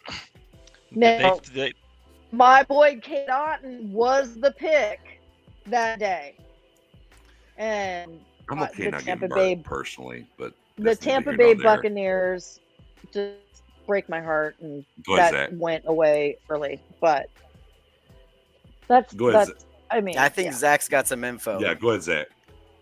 They liked Tyler Smith. Yeah, they liked him a lot. No, they just want to trade down and get him. They liked Tyler Smith. Now they did. Their board got wiped, but Tyler and the Titans Tyler Smith thing was real. Okay. I believe it. I've tried to talk to as many people I could about that because I also thought maybe that's a load of crap because it sounded like a load of crap. But they really were going to go up and go get Tyler Smith. And I like Tyler Smith. I think he's going to be really good. But they telegraphed the Sam Williams thing. You're right about that. I think Jerry went out to Ole Miss. Dan Quinn went and worked him out. They loved Sam Williams the entire time. But they did have a concern about Jalen Tolbert. So they did have a conversation about taking Tolbert at 56, just thinking, will he fall? They were debating who was more likely, and they pulled the trigger and just went with what their plan was, which was Sam Williams, and it worked out because Tolbert fell. But they did for a second consider taking Tolbert. But, yeah, they telegraphed the Sam Williams thing. The Cowboys tend to do that. Mm-hmm. See, that's how it went in my mind. In my mind, it was Tolbert in the second and Sam Williams in the third because that just makes it more justifiable in my mind. Yeah. I just and that's where I was at. To me, look, I don't know if Tolbert would have ever fell like in that moment, but for me in my head, I was like, I don't think there's no way Sam Williams makes it to the third round where the Cowboys were picking at that point. So I feel like that's kind of weighted him, neither here nor there. I think it's very clear though, because that's a great thing you gave me on Tyler. I wasn't out on Tyler. I just thought they wanted to trade back, get more stuff, and take him. It was just, it was very convenient whenever it was like, well, the Titans came up. And it was weird because I got the pushback and the different things were, well, why would they tell who they're taking? I was like, well, this is how the NFL works. If you're coming up, whatever team is sitting on the board is like, who are you taking? And so they know how to adjust. We hear that all the time, Right. And as soon as they said Tyler Smith, they were stuck. And that was the problem for them because if they would have traded back at any other point to take Tyler, it could be behind the Titans at that point because they were going to take him. And they could have moved up. If you say the Cowboys moved back a couple spots, the Titans could have found another trade partner or moved up. And got him. But exactly. I think what Zach was saying is perfect. What you guys kind of let me put your guys' ideas together with the Sam Williams thing is that you're saying, hey, I don't know if he would have fell to third. Well, he might not have fell to third just because of how everybody knew the Cowboys wanted him so bad. And they were like, okay, they didn't pick him at 56. Dallas Goedert. They're going at 88 because they want him really bad, and he's not falling much farther than that. So we got to, if you want him and he's still there, we've got to pick him before the third round, and that's probably what made their brain trust go. All right, let's go Sam Williams here. And the reason Tyler Smith that pick on day 4, it was going to be a tight end. Yes, no matter we all knew it. I was told 100%. I mean, they were like, Cam, get ready. You're finally getting a Husky on this team. You're getting a Husky on this team. The minute Tom Brady loves his tight ends. Tom Brady loves his tight ends. He was like, "You better get me another tight end." He's on the Masked Singer. first, He's yeah. on the Masked Singer. Come on. Oh, that was No. that was I know. that I was get it. I that know. was I know. I know. that was sad. That was I'm very joking. sad. I'm Yeah, joking. let me pivot here. But the minute that went off the board, I got told Ferguson. It's going to be Ferguson. Just don't even pay attention. I It's love going to be that pick. Ferguson. With I that would being have loved said- K. Dotton more. Yeah, fair, but you missed out. But I My guy Ron, anything else before you get up out of here? And we're going to pivot. Yeah, one more thing since it's Chargers week. So, just in case, I hate Jason Garrett probably more than anybody you've ever met. Well, you're And the right here's- kind of guy. You're the right kind of guy. sir. Here's Yeah, a he's a reminder. good guy. He's a good Here's guy. a reminder. 2017, the last game of the year, we decided we wanted to win that game against the Eagles. Mhm. We won 6-0 for Jason Garrett's pride, I guess. And we got the 18th pick of the draft, and we drafted a linebacker with a neck issue when 2 spots beforehand, Derwin James was drafted by the Chargers and just got his extension. So I think Vita Vea went like 3 spots ahead. yeah, and they loved my other they Husky. loved Vita Vea. Yeah, They were Vita all Vea over was him. monster. I was at that draft. And when Vita went off the board, Yeah, it was. my heart Those hurt. Buccaneers, they like them Huskies too, I guess. And it was another They telegraph love pick. him. So we sat there Yeah, they all did that night. too. They were taking Leighton Vander Esch. We knew all night that if Vita Vea was gone and Derwin, they were gonna take. I don't know if it y'all can say Yeah. whatever you want about my football husband. You go ahead and just Look say at whatever you the want about my Cowboy. football husband. There's a big issue with. Look, we all know the Cowboys make a ton of money. They're the America's team. They're always talked about and everything like that. But a huge problem with that is that everything is telegraphed with what they're trying to do. Who they're trying, who they're trying to trade. Oh, we're going to trade Amari Cooper, or cut him if we don't trade him, or who we get. We know every year pretty much who their target is. Well, because their front And office is talking to the media all the damn time, and I work in the Thank radio, you. and it's great, right? I love yeah. that we get to talk to Jerry and Steven, and they give us this access. It's awesome. So it's like hypocritical and contradicting for me to even say that. As a fan of the team, it's like, shut up. Stop talking. Yes. Hey. Wait, in the chat. Wait, in the chat, You gotta guys. cook the bacon. In the You gotta cook chat the bacon, right sir. now. In the chat right now, Samuel Rowe. Yeah. Vita Vea is the worst 3-tech No, ever. troll. No, don't fall Yeah, for the he troll. does it. Don't fall for the troll. Don't do that, Cam. Yeah, Cam, you're over there. That's my Cam, guy. your problem is you Sticks don't have out a lime. tooth. Cam, the problem is you don't have Gary lime. play. Zach, she don't have lime. She doesn't have lime with her vodka right now. That's why she's. I don't like lime. I do not like lime. Yeah, no, that's not a real. Hey Ron, we appreciate you, brother. Yeah, thank you, so sir. much, my guy. Listen, bro. All right, Yep, first I'll of be all, in go the right chat, ahead, guys. sir. Yeah, I was just gonna say 2 things. So first thing, I do believe if the Cowboys did talk to the Titans about a trade up, they would have bought that the Titans were in on Tyler Smith, because all of the Titans beat writers said the guy that they had penciled was Zion Johnson. So when Right. Zion was drafted before the Cowboys pick, it would make total sense that the Titans would then pivot to a Tyler Smith. So I could believe that one. And then, yeah, our moves are 100% telegraphed. This same time last year, actually a month or 2 before this last year, all of us on our show said Amari Cooper's going to be gone next year. First off, when he signed the contract, everybody said it's really a 2-year deal. Look at the way it's structured. It's a 2-year deal. They're going to get out after that. 2 years went by. Last year, they had the opportunity to touch Zeke's deal or Cooper's deal. Cooper was the one that all the fans are saying, that's the one you keep. He's Dak's guy. You got to touch that deal. Zeke's the guy you're going to want to move on, and the Cowboys went the opposite route. As soon as they did that, it signaled to everybody who's paying attention, Cooper's not in their long-term plans. So, yeah, they telegraphed that move a whole year ago that he was probably not going to come back. And then later in the year, you start hearing Cooper complain about, I'm not getting the targets. I'm not getting utilized. I know on Wednesday if I'm going to get targets that week. When Cooper, who's the guy who's not vocal, is starting to say stuff like that, plus you look at the way the contract was structured and all the other things going to it, like it was inevitable he was going to be moved. And then if it was any doubt at all, then the whispers start coming out, oh, the Cowboys are going to cut him or trade him. They're going to cut him or trade him. So, That's like, the the move was stupidest already thing to say. telegraphed, and then we just confirmed it verbally. So, yeah. That's the stupidest thing to say. Hey, we want to trade this guy, but if we don't trade him, we're just going to cut him. It's telegraphed. Why are teams going to give up capital then?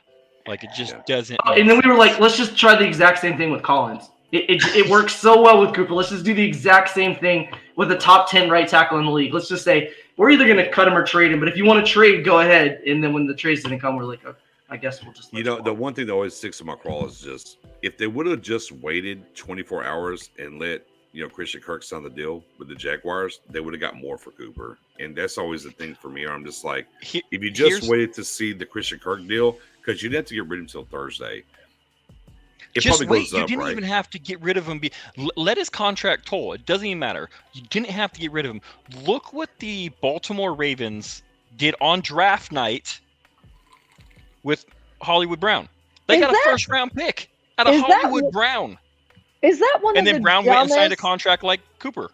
Is that one of the dumbest moves you've seen the Cowboys make as far as a trade or letting go of a player?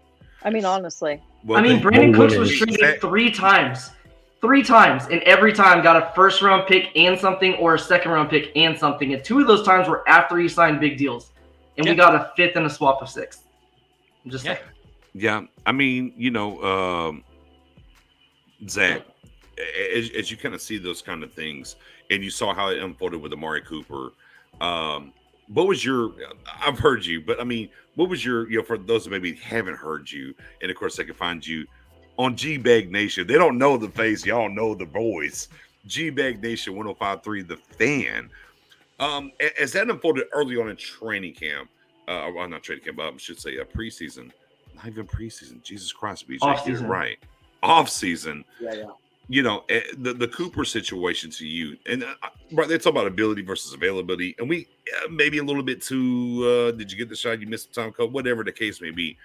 Mismanagement 101, in your opinion. Like, what was your opinion when this thing went down with Cooper? Yeah, it was petty and personal with the Cowboys and Cooper. Is what it was. It had nothing to do with availability because Amari Cooper, if it's availability, it's because he can't practice during the week. It's not because Amari Cooper's missing games on Sunday.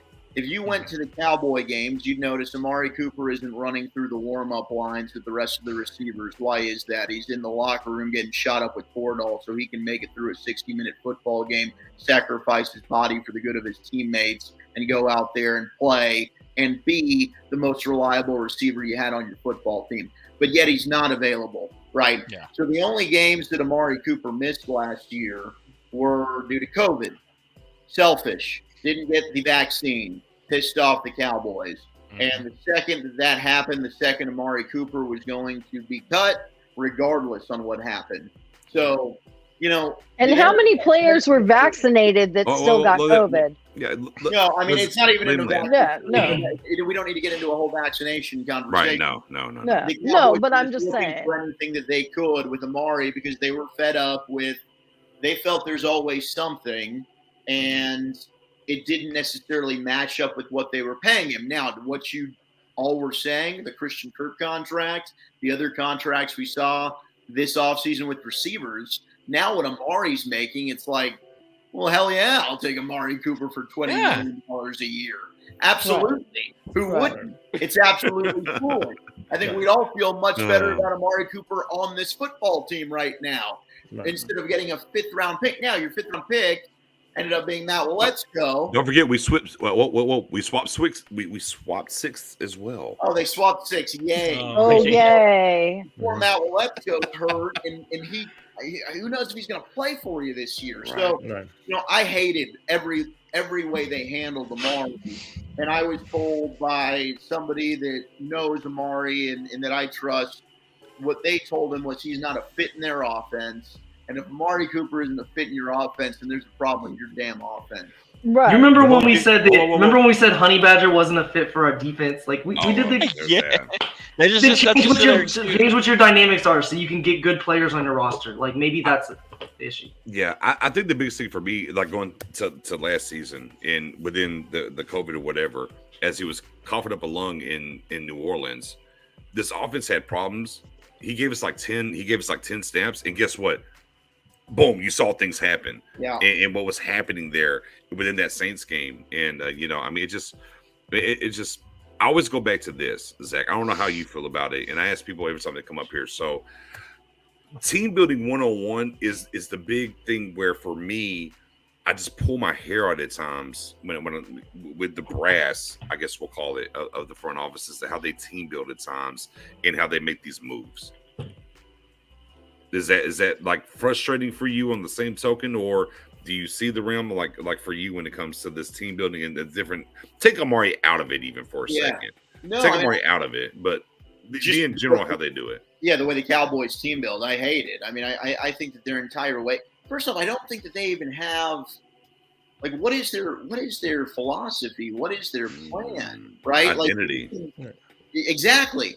Sure. And some people will roll their eyes at that and say like the identity thing is overrated because every single year maybe you constantly have to tweak and make modifications with your roster and your team, and that team will take on a new identity. I get it. But when you're scouting, for instance, and especially those that love the draft, and you guys were doing a lot of good draft work, you know, you can identify that dude looks like a Pittsburgh Steeler.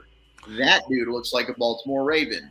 You don't really watch a guy and be like, that dude looks like a Dallas Cowboy. It's like, oh, he's a really good player. I'd like if the Cowboys drafted him, right? But what is a Dallas Cowboy? And this team really just kind of flies by the seat of their pants and adjusts year to year.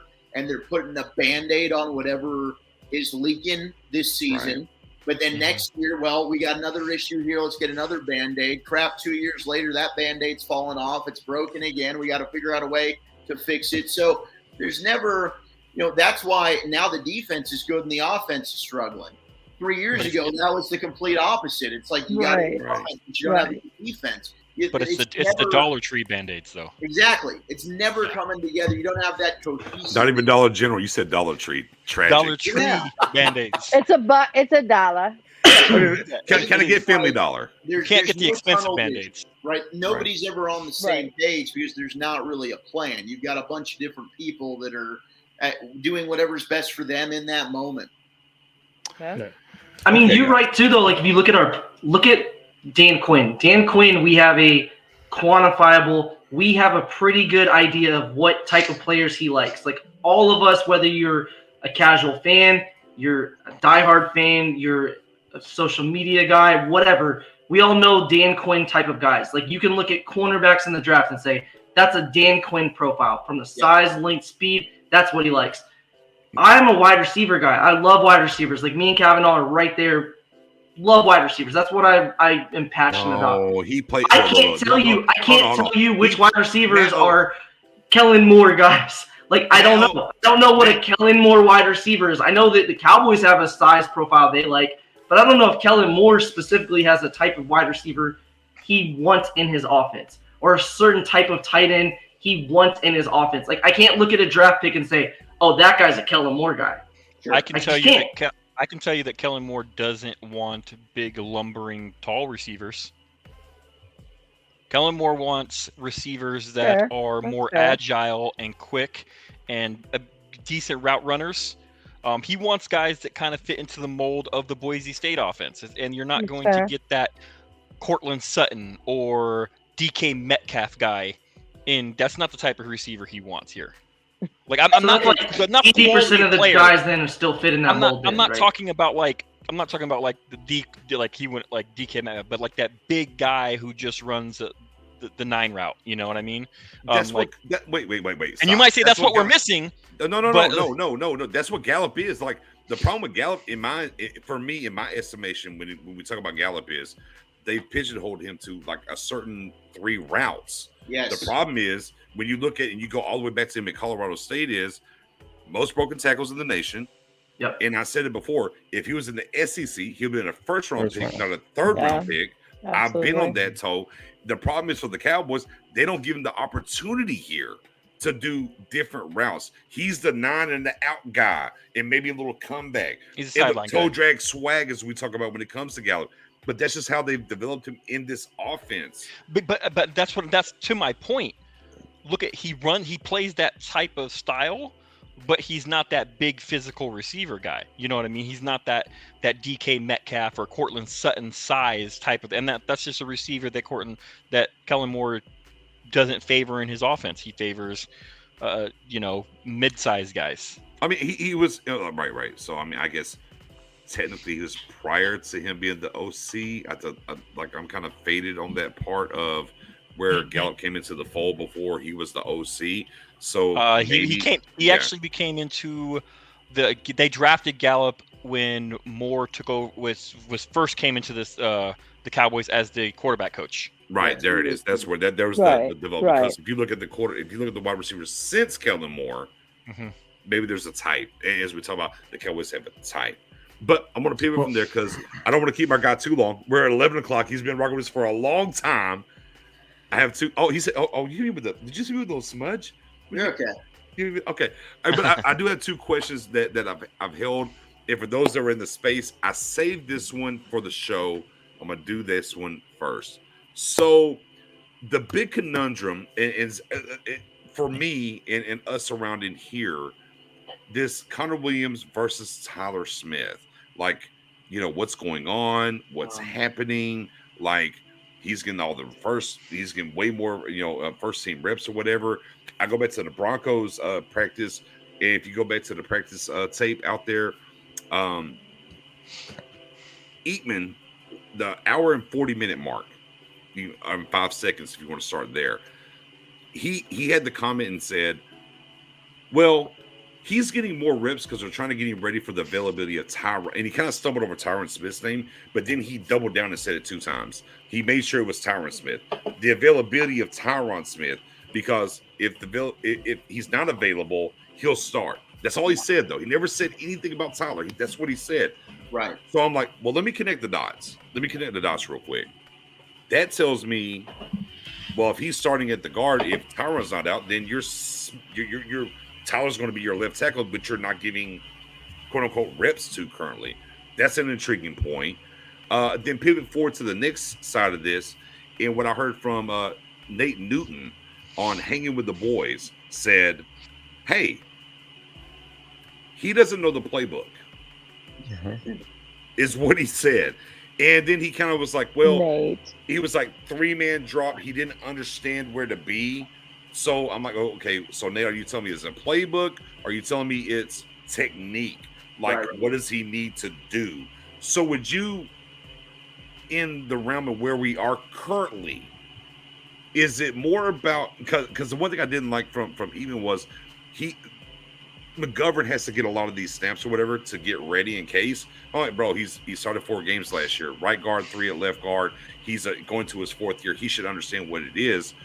But Nate kind of went to maybe he doesn't know the playbook, or maybe look, he did, 3-step drop. I didn't know what to do. So they trust McGovern more. Where are you at here with Tyler when it comes to that? When it comes to McGovern, so I think Nick's alluding to Tyron when he gets hurt, and it's a when, sadly, not an if, with Tyron. Tyler kicks out and plays left tackle. That's what they want. That's why they took Tyler, because left they're side when they scared about Tyron Smith. They didn't like what they saw at the end of last year. What happened against the Niners terrified them. So that's your left tackle of the future, right? So, they're planning on, and I'm with you because it was pissing me off watching Connor McGovern get these reps because Tyler Smith is clearly the better player. Connor McGovern will go work with the 2s, and he's getting beat a little bit. Tyler Smith, and this was a theme, like everyone we talked to out there, whether it was Micah, Dorrance Armstrong, Dante Fowler Jr., strong. He gets his hands on you, you are not getting off. And what Tyler needs to work on is his hand placement and his technique a little bit, right? So, the issue with him is, and I thought those 2 holding calls against him against Denver were bullshit, to be honest with you. One, there's a guy just falling into him. But the problem is, from the back judge's angle, it's where his hands are, right? The hands are placed on the outside of the shoulder pads. So he's thinking in his mind, well, that's a grab. The other thing is, it's similar to when Tyron would get called for holding, and this is something Broadus would talk about a lot, and Jason Garrett talked about it, where some of these holding calls aren't fair, but Tyron's so strong, he just needs to let a guy go sometimes. Tyler's going to get into that. When he sees the ball get by him, he just needs to let the guy go, right? because then you're going to get a guy that's going to turn around. His head's going to be the other way. There's going to get a natural tug of the jersey. The second an official sees that tug, and depending on where his hands are, for some reason they slip or they shift over to the outside of that pad, boom, flag's going to be out. Yep. So you don't want to develop that tendency. But the kid has tremendous upside, man. He was my favorite player to watch out there. Every single day he gets better. He puts in the work. Tyler Smith's going to be a player here. I think they got themselves another good one. He will start at left guard. And the reason you can tell also is if you watch the practices, there's no messing around with Tyler going over to right guard. But they do it with Zach Martin. When Zach Martin's out, boom, you'll have McGovern. McGovern's over there. So that's letting you know who's your backup guard. It's McGovern. He's getting reps on both sides. So Tyler's going to start at left guard. But what Nick's alluding to is when Tyron is out, their plan is to kick Tyler Smith out to left tackle. He will start, and Connor McGovern will be your starting left guard. Interesting. I don't like it. And that's exactly when he said it. I heard it, and I was like, here's my problem. For me, and going back to what we talked about earlier, team building one-on-one. If that's your plan, and we go, look, let me pivot again. All the way back to the original, the draft conference when he was there, right? And they asked him, what position? And Steven said, left side. He never said guard or tackle. He said, left side. Okay, cool. That's fine. But if that's your plan, then execute the plan. My problem is, going back to the Broncos joint practice, you have Ball at left tackle while Connor McGovern was at left guard and not Tyler Smith. So for me, I'm like, if that's the ultimate plan, and while we're like, hey, maybe with Letzko's shoulder and whatever, we need to get somebody in here, then start to allow him to go do that. Now, I don't really agree with that for Smith. I'm gonna call him 73. Ty Smith. I'm calling him 73. For 73, if that's the plan, then you start getting him reps over there. I don't like it because he didn't play guard in college. He needs the reps here. So it's just indifferent, and then hearing that and what's going on. So, man, I appreciate the clarity there and kind of co-signing and whatnot we're talking about. I'm with you. And Professor O, you talked about a particular coach having to go to some of the OTAs, right? The rookie OTAs and whatnot. And talk about, and he told you, what was it? He said power, strength, size. It's their technique, right? Is that what it was? It's Duke, right? I'm sorry. Yeah, Duke Manyweather. There it is. Yeah, the one thing that I'm still concerned with Tyler about is pulling. So I think his technique, because Duke and Philbin and all the staff has been working with him, because he's moving to a new position. It's different when you're inside versus outside. You're seeing different stunts. You're seeing different body types, and a lot of that goes into it. And like Zach mentioned too, for Tyler, he's not going to get the benefit of the doubt because he had a reputation in college. Got a lot of penalties in college. NFL referees look for stuff like that.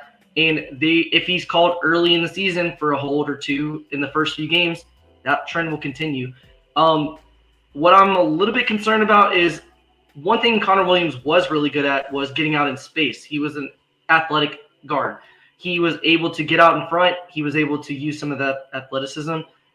Tyler, because it's new to him to be a pulling body, because you don't pull your tackle, and if you do, it very rarely happens, especially at the college level. When we've seen it at training camp, it doesn't look good. He looks really stiff when he's moving in space, but those are the type of things that you just have to learn to live with, because he's going to get better with repetition as he gets used to doing this stuff. And you say that that's 8 snaps a game or whatever. If he's not perfect, so what? As long as he's keeping the interior clean and he's getting a push in the run game, you can live with stuff like that. But I do think you're going to see probably early in the season, the first 5 or 6 games, a lot like we saw with Tyler Biotis, where the first 5 or 6 games last year were really rough at center. Snaps were bad. Protection calls were bad. He was getting pushed back. And then as the season went along and he started to mature and started to say, I've seen that. Another team did that. I've seen this technique. I've watched that on film. You start to kind of click and you see the light bulb go off. I think Tyler will start to do that as the season goes on. But the first few weeks of the season, I don't expect much from him getting out in space and screens. He's an athletic enough guy for being as big as he is to do that. But he's really stiff and he doesn't look smooth doing it. But I think as we see him do it, the repetition, it will get better. But early in camp, when he does that, it doesn't look good.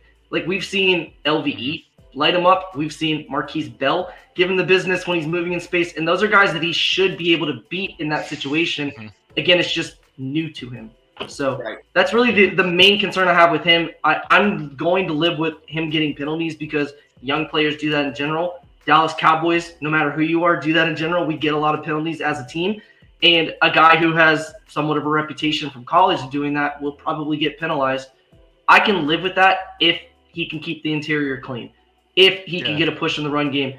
And I can live with him not being as good as Connor Williams in pulling because that's not the type of player he is. But I'm really intrigued to see what happens. Hopefully Tyron Smith does not go down so that we don't have to worry about him moving to left tackle. But it's hard to argue that what Zach's saying is not right, though. Like, the Cowboys have made it clear he's a left side type of guy. We think he can play left tackle. In minicamp, we saw him play left tackle. And then they said, we want to get him back to guard because that's what his priority is going to be. Yeah, because Tyron Smith's healthy. When Tyron Smith's not healthy long-term, if that ever happens, I think we probably will see him out there versus Steele or versus Ball. And that's scary. I'd rather just go get a vet swing tackle because we have enough money to do that. And we'll still have enough money to sign a vet swing tackle and have money for CeeDee Lamb next year and have money for Trayvon Diggs next year. And I say that because I watched the Saints be $100 million over the cap heading into an offseason and still extend players and not lose any core guys. I saw the Philadelphia Eagles do that when they were $90 million over the cap 2 years ago. And again, they didn't lose core players and they still were able to extend players because the cap's fluid and you can play around the numbers.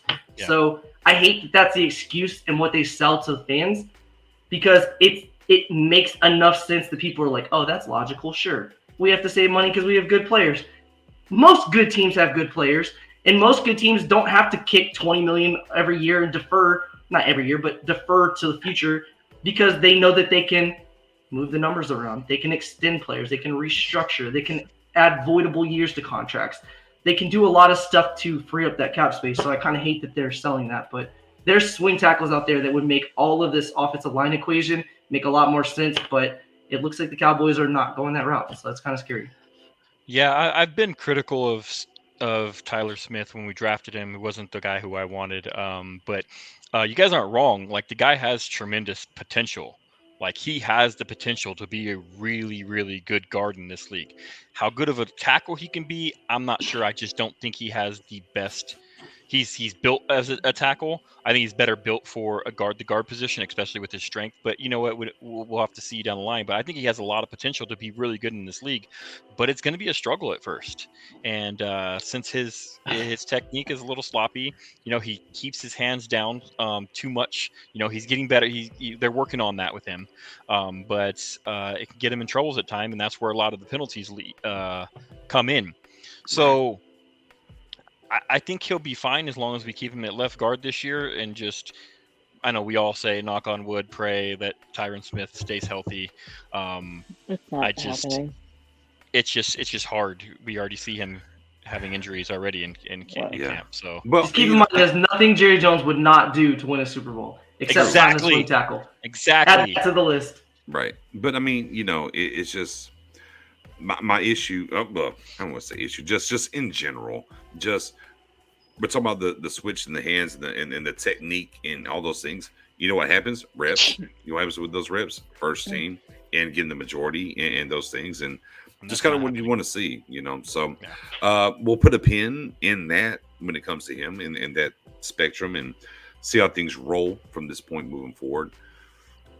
I do have one more question, and we did talk about this on the space. And Spoon, I'm going to start with you because Spoon, I don't know, you just sitting over there not saying nothing. So I was actually trying to get a question in. I was trying to get one in. Okay. Well, I'll tell you what, Spoon, I'll hold mine. I'm going to hold my question. Get your question. I'll come back to my question for the panel.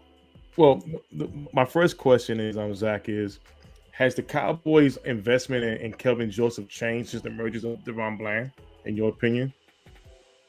Ooh, I think it's I think so. I think that they'd be more willing to maybe part with KJ than they would have before camp, right? I mean, I think when you get to camp and you see what Deron Bland's been able to do, and now that carries over to the joint practices and some of the preseason work, it's just vindication that this kid that we drafted and we saw some of the upside and the versatility we've got a replacement here. So, I mean, personally, look, if it's me, Kelvin Joseph wouldn't be on the team right now anyway after what happened this offseason, right? I mean, I think you got to hold a little bit of an accountability to, protect what the star represents. I believe, it's a privilege to wear the shield and play in the NFL, but to me, it's a greater privilege to play for the Dallas Cowboys and to wear the star on the side of your helmet, right?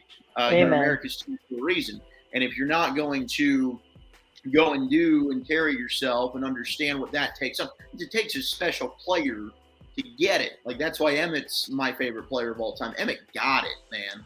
Emmett got it. Oh my God. Me and Zach have just became best friends. Y'all just really became best friends. Karate in the garage, man. He gets it. Like, Dak gets it. Dak gets what it means to be a Dallas Cowboy. They've run into some issues with some other players, and I'm not going to name names, but Kelvin Joseph is one that right now, man, he just doesn't get it, and they were warned about it by people at Kentucky and people at LSU. But I saw the talent. For me in the second round, it was like, screw it, let's take it. I liked the Kelvin Joseph pick. I thought he was a good player as well. I watched him play against Devontae Smith and looked really good. I mean, you watch that tape, and it's like, man, this kid could be something, but he hasn't looked good in camp. And you can tell he's just not playing with that confidence, not focused. He's not. He doesn't have the experience. No, he doesn't. But it's one of those things where I'm not going to wait around for that kid, right? He's not. He doesn't deserve the benefit of the doubt anymore. Right. You've given it that. Right. If you've got guys that you feel good about, and I think that Deshaun Wright's not only about to bump CJ Goodwin off the roster too, because he's now their new special teams pet cat. So he's going to be on the team. Bland's looked really good. I think Izzy McQuamu, they're showing he's going to play a lot more corner this year too. They're putting him on the boundary. Moving him back. So it's going to be interesting what they do with Kelvin Joseph.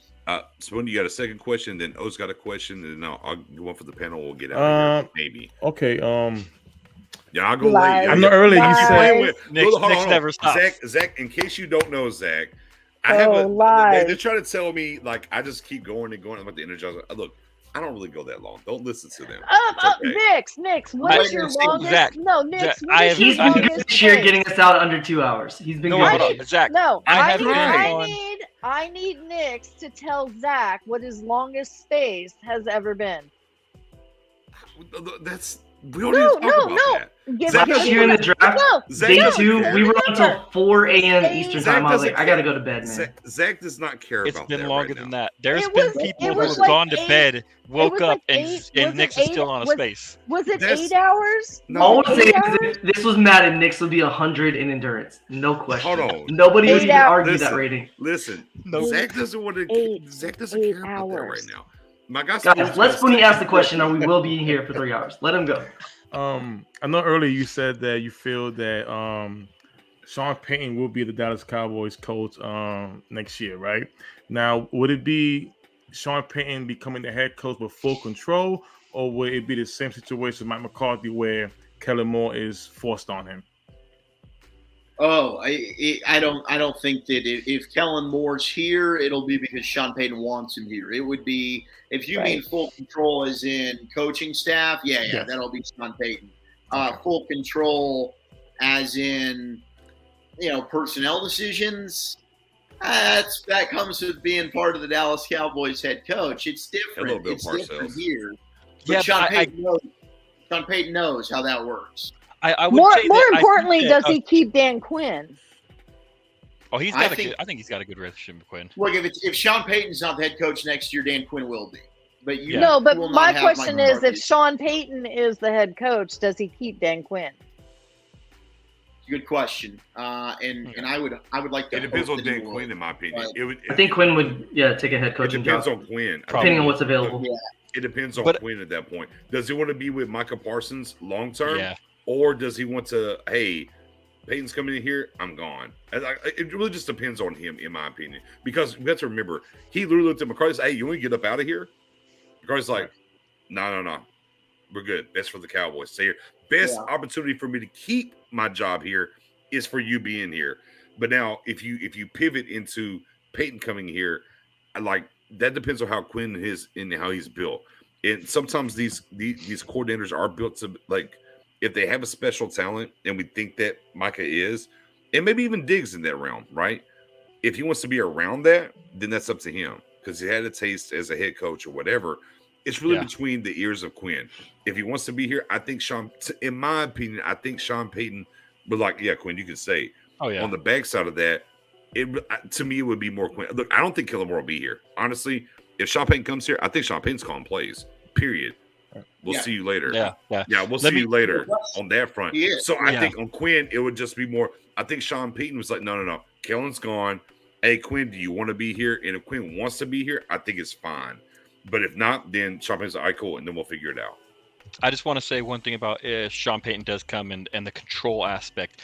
Yes, Zach, you're 100% right. That's a part of being at the Cowboys. You know that the Joneses are going to be involved in every decision. However, I do believe that Sean Payton, like Bill Parcells, who Sean Payton was on the Bill Parcells staff, would have a little bit more weight in the room and would have a little bit more say to be like, hey, no, this is how I want it. And Jerry would be like, okay, Sean, I'm okay with that. So just Sean, like a person like McCarthy's not going to have that pull that I think that Sean Payton would have in that room. And to your point, I think we've seen it with Dan Quinn, and he's getting his guys in, right? Like he got Dante Fowler here last year. Jaron Kurtz was a guy that Dan Quinn looked at and said, I'd be interested in bringing him in. George Edwards had familiarity in him with him his time with Minnesota. So, certain coaches, we've seen how they can get the year of the Joneses anyway. Marinelli had it when he was here. So 100% spot on there with Sean Payton. And look, and honestly, like we after the postseason conference and Jerry being mad on a particular radio station there, Zach, I don't know what radio station that could possibly be. There it is. There it is. And there was this everything happening, and then of course, PFF came. Not PFF. I'm sorry. Not PFT. PFT. Excuse me. Don't mention I'm sorry. PFF. I've already swore. Look, Zach. Look, we'll have a conversation later. You can inbox me. I'm not using PFF anymore personally. Yep. We'll talk about it later. Okay, I'm out. I'm all the way out. I'm all the way out. Love PFF, and I'm like, okay, you can be a dumbass. Wait. Hold on. Wait. I'm sorry. Wait. Stop. Karate in the garage, man. No. Hold on. One more time for the people back there to hear that, Zach. One more time. I said all my colleagues use PFF, and if you want to be a dumb egg, you can go ahead and use it. But to me, I think that they're wrong. And they know they're wrong, and they go back and they correct themselves. They confuse their own damn selves. They don't believe what the hell they're feeding you because they know they're dumbasses. But I still love you, John Owning. And again, look, I thought we was best friends. I like John Owning, by the way. He's a good guy. I don't care. Nick, you and Zach are now brothers. No, yes, it's blood brothers. It is so blood. I did not know. Look, like his beard has to get a little bit longer. You know what? Never mind. I will take my beard down. I can't do that, man. I can't go like you do. It's okay. Look, I will take my beard down. It goes out. Like we're talking. Out. Yeah, fair. What are we gonna do? I am not doing it. Fair, Cam. Fair. We gotta get Professor O on it. Right. But no. But back into that stratosphere of I don't really care about that PFF or whatever. Like I've moved away from that.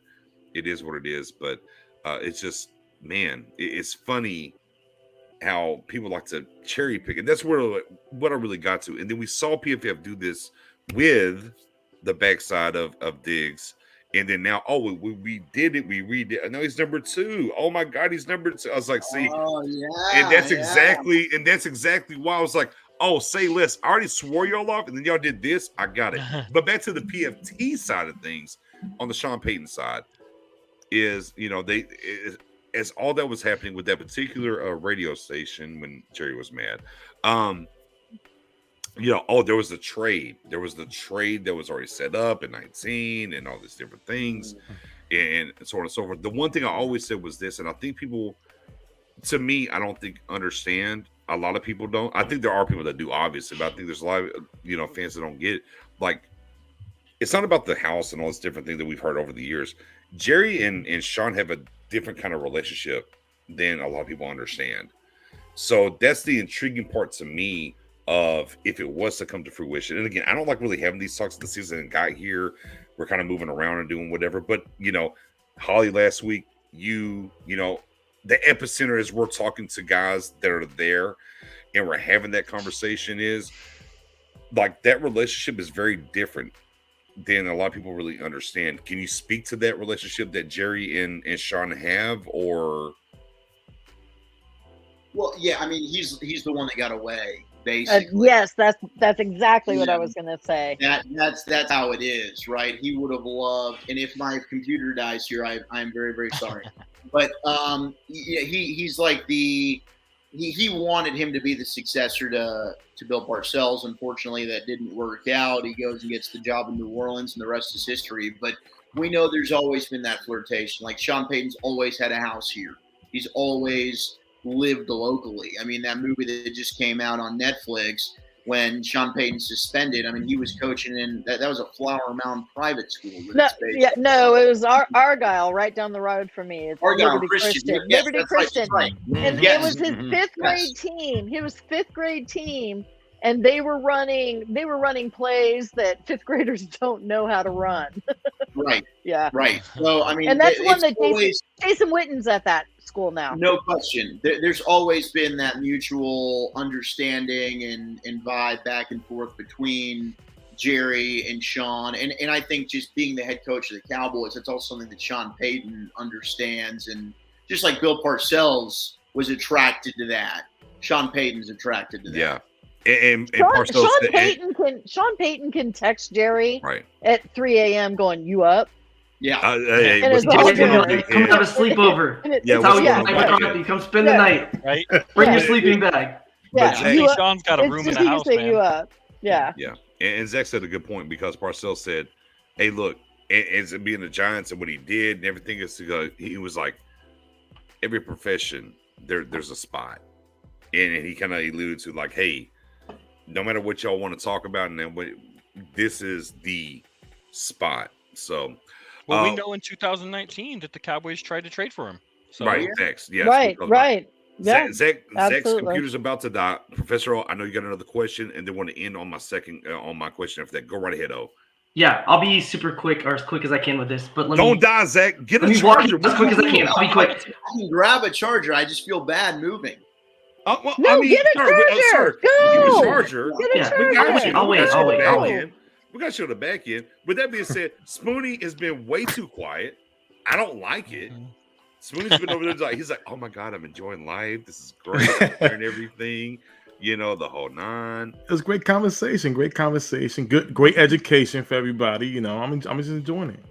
I mean, Spoon's got the glasses on. He's like, oh yeah, I'm taking notes. The whole nine. I love the positioning of all the camera. I love that Massey joined in with his True Brain hat is directly underneath. Yes. I have to buy one. Spoonie, join the club. Join the club. I'm with you, brother. Because it's not just Danucci. Massey won me over. Danucci, it's QB1 with him, man. Yes. Zach, hold on. Zach, are you a Zach's buyer? Good. He's good.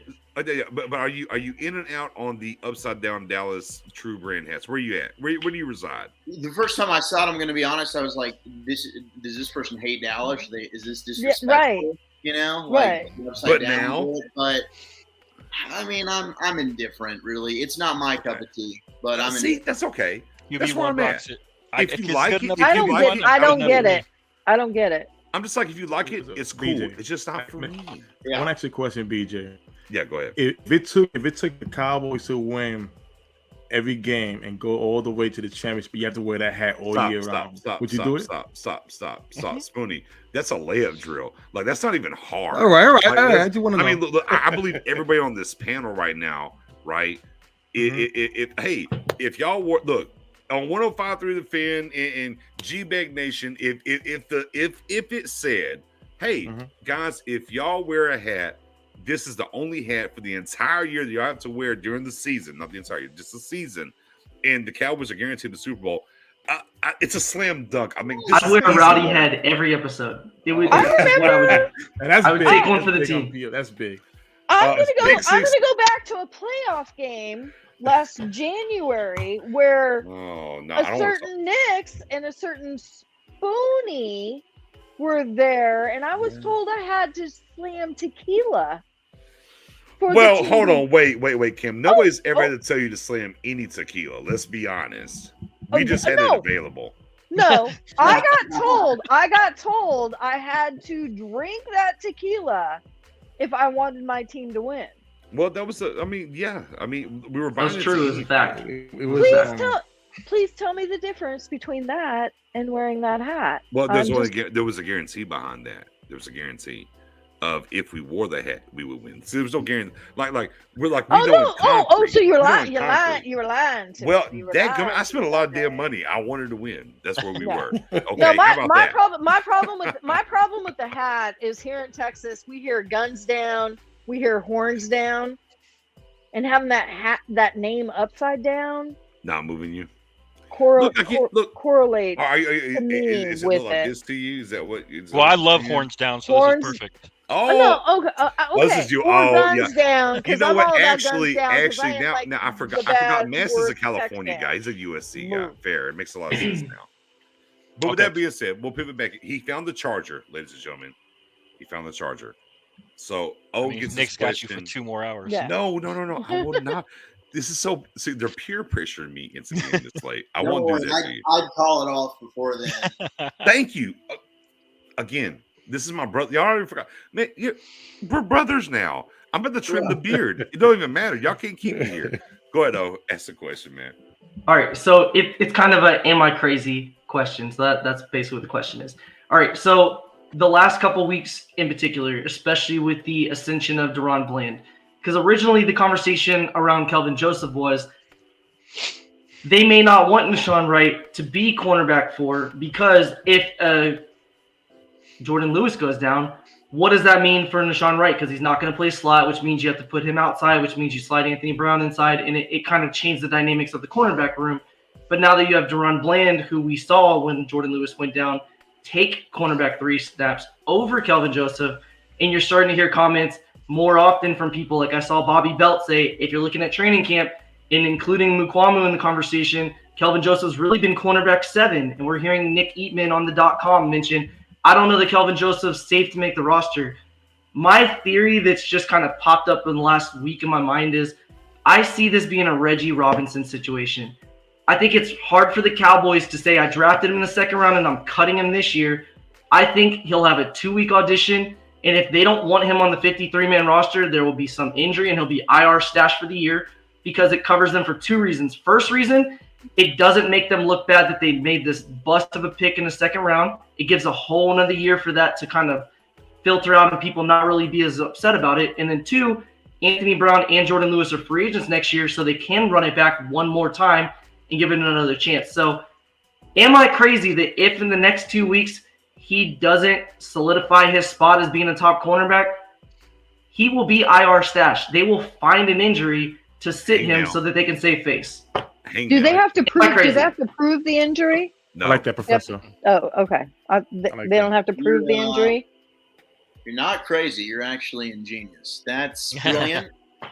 And I do think that could be a possibility that they look at. Now, unless they just decide, Kelvin Joseph doesn't have it, and that's not somebody that we want to risk or put any more time and effort in. But if they still have some curiosity there, I think that's definitely in the realm of possibility. I don't think it's crazy at all. Okay, cool. Just want to make sure you guys heard it. I'm not crazy. Would they possibly use him as a trade piece? Yeah. Is that possible? They could use him, but I think that's also one where other teams, I don't think would trade for Kelvin Joseph. Yeah. I don't think that there's value there for Joseph. Right. There would be for a proven, maybe an end like Terrell Basham, who's done it in this league. I think, I think Basham's locked up. Honestly, I think like Basham's that. locked I don't the want spot. anyone Yeah, he'll play really well. Right. Right. That's a whole nother show. But there's like 12 to 13 players you can look at it and argue, especially in edge and defensive tackle. Like, Right. who's Guess the odd what? man out? It's Hey, hard. guess That's a whole what? nother show, though. Guess what? I'm gonna say it right now because I've been very heavy throughout this process. I have called him my spirit animal. I have, the vanilla granola, the vanilla gorilla. granola. Look at Mass. Look at Mass be so happy. No, Massey knows Knicks took that deep breath. It's coming. But Mass, He's not as safe as you guys think. I'm trusting. Don't give in, don't give in, BJ. Don't give in yet. Don't give in. I'm trusting Kyle Yeomans and Isaiah Stanley. Everybody there's made it clear he is bottom of the defensive tackles of that big group. I think here's the thing. First off, never trust Kyle Yeomans, okay? Fair. Okay, fair. Hey, and Zach, to be clear, Kyle's my boy. Hey, look, Zach. I know. Look, that's that UNT, University of North Texas in the house. Yeah, let's get it. But I am definitely clipping that and tagging him tomorrow. I'm just letting you know. I'm gonna clip that and tag that tomorrow. I'm all tagging you too. I got you. But neither here nor there. Look, I'm very big. He would clear waivers. Wait, hold on. Can I? Hold on. Don't hit me. Hold on. Not at all. Wait. Yes, he would. Wait. Not even close. Can I get some? Wait. Can I land? You got some Ridgeway hate up in here. Yep, that's what I'm saying. No, I'm not. It's not hate because I love the pick. Again, spirit animal. You're my brother now, by the way, Zach. But he's my spirit animal, the vanilla gorilla. Just spit it out, Knicks. Just spit it out. Here's the problem. My big thing with Bohanna, because I love Bohanna last year. Go look at my tape. Bohanna figured out how to get his pads down, and it's a problem. It's a problem. And I don't think he's there. So for the first time, I haven't said this anywhere yet. I've been waiting because I wanted to see Matt Owens' face when I said this. I don't think Ridgeway's on the 53-man roster now. I'll do a bet with you guys. I'm not trying to bet nothing. I'm saying Ridgeway's on this roster. No, he's on the roster. I think he is. I think him and Bahama both on the roster. I agree. Yeah, that was Isaiah Stanback's direct quote was they are both locks for this roster. No, I think both will make the roster, Bahana and Ridgeway. Mm-hmm. I was there. I agree. I don't think I'm there anymore. Am I Zach? Where you at on the Bahana Ridgeway and Watkins? Don't forget about Watkins in there. Watkins and Gallimore. Watkins is the odd man out of the three. The two youngins are on the 53. I can tell you that. You think so? Even with Gallimore and the weight in. See, that's the thing, though. I don't think it's out of the three. I think it's out of the four. I don't think you want to go 4 deep there. I know something about Ridgeway. I love Ridgeway. I want trust me. I want him here. There's a reason that I know for sure he's going to be on. Say less. Say look. And see, sometimes I ask questions for people that are here to get what I want. There we go. Boom. Say less. Say less. Say less. All right. Ridgeway's going to make the roster. Say less. Look. I knew we were gonna give it. If I give you a surface level question, you wasn't gonna give it to me because I understand my. I'm okay with him making the roster. I just don't want him to make the roster in spite of Bohanna. If they're both making it, I can live with that. I'm cool with that, and that seems to be the case. So I'm okay with that now. Bohanna's getting runner for one. Bohanna's ahead of him on the depth chart. They're both on the 53. Oh yeah, Bohanna's balling right now. And once again, Zach is my brother, and I understand him now. So I have to ask questions a different way to get answers out of him. So I figured it out. I cracked the code. If I could get one question in real quick, it's on the same topic. On the same topic. No question. No. Okay. No. Go ahead. You said USC. It's on the same. I don't know. It's on the same topic, man. Is the rumors of Hill being a trade bait? Is that real? Yeah. That's real. Yeah, it's because they're going to keep both Bohanna and Ridgeway. So you got to look at they moved Chauncey Golston inside. He's a defensive tackle now. All the way, right. You've got Osa, you've got Gallimore, you've got the two big boys, so that's 4. Then you got Golston. So what do you do? I mean, if it's Watkins, Hill, you're going to keep 7 defensive tackles? So we're talking about Hill or Ridgeway at this point, right? You're talking Hill or Watkins? Or Watkins. Yeah. I think Hill's going to be traded. I think he's going to be trade bait. I can see that. Will Smith, but boy, Hills has such like, a good. If that's the dynamic, if it's Hill or Watkins, Hills wouldn't has Hill have a better shot though because he's a 3-tech and Watkins fits into that. He could play 3-tech, but he really fits more into that 1-tech rotation, which we've agreed there's 3 other guys ahead of him. Well, I don't know if Ridgeway's ahead of him, but there's 3 other guys that are keeping at 1-tech. Right. So you would think Hill would be the guy. First off, he was the higher draft pick, and he's a 3-tech, which 3-tech earns not as high if you're playing Gallimore or 1-tech, but if you're Gallimore either, then I guess it kind of changes things. So it's interesting, man. It's interesting. Yeah, based on performance and how they've looked, I think Hill's better. But Watkins, I think Dan Quinn trusts him. He's a veteran. He made plays for him last year. He helped the run game. Yeah. So they might just lean with Watkins there. And that's a great point because since the one thing I had to learn from last year in the process of this roster being built to this year is last year Dan Quinn was doing things or whatever, and they were coming in. And again, we didn't know because we came from the Marinellis and everything else, so we wasn't really sure or whatever. What I learned from last year to this year was this. If Quinn says it, there's a plan. And I had to get my head, especially the draft. When we went Osa and Golston in the 3rd round, I was like, we just took Gallimore 3-tech. Like last year, what are we doing?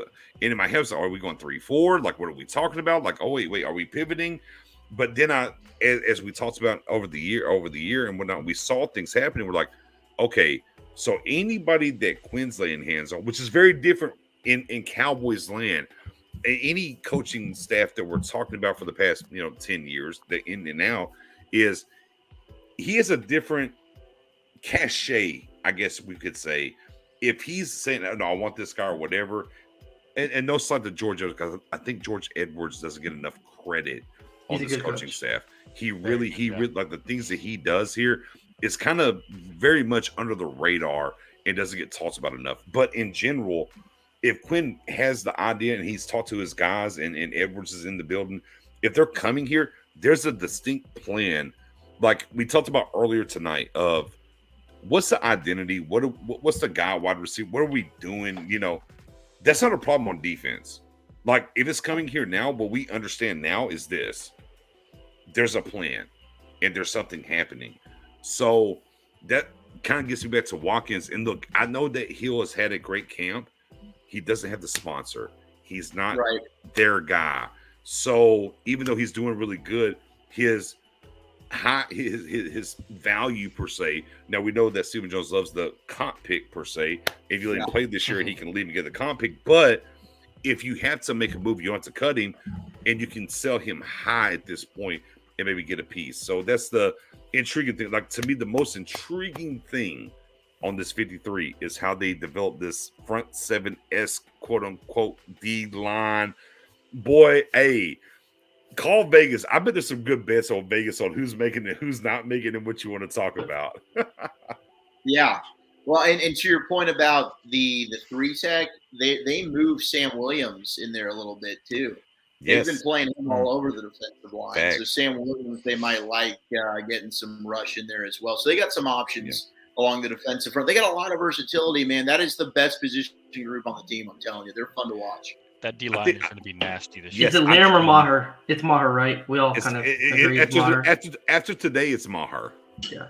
Okay. Skinny pose. Skinny jeans, skinny I just need time to process that. Okay. Well, they don't like Liram's lack of a leg, like his distance. He can't kick very far. They don't like that because See, we have a type at kicker. We like the strong leg kicker. We have a type. Yeah, we do have a type of kicker. Yeah. And I hate it on Madden. I hate it on Madden because I have Garibay and Liram, so I'm stuck. How was did anybody discuss about Cameron Dickinson from Texas about bringing him in for a tryout? Yeah, so Dicker was hunting with the Rams. Right. And I just don't think that the Cowboys liked him a ton for whatever reason. I think they're probably going to be watching what's going on with the other kickers that are on teams right now, see if anybody gets released that they liked, or maybe that could be a trade option. If there is no one, I think it's probably just going to be Brett Maher, and we're just going to have to cross our fingers and hope. Where's Kai Forbath? Where's Kai Forbath? Kicking any I don't know where Seven He's Showers retired. at. He's retired. That's where I'm at. He's 34. He's out there somewhere. He's retired. Yeah, he's not even in the league anymore. He doesn't kick. He's retired. I think it's That's where I'm at. What? He doesn't want to no more. Did he call you and tell you that? Yes. Did he, like, hey Nick? Cam, He was on the roster last year. Cam, I'm telling you. Ringy dingy.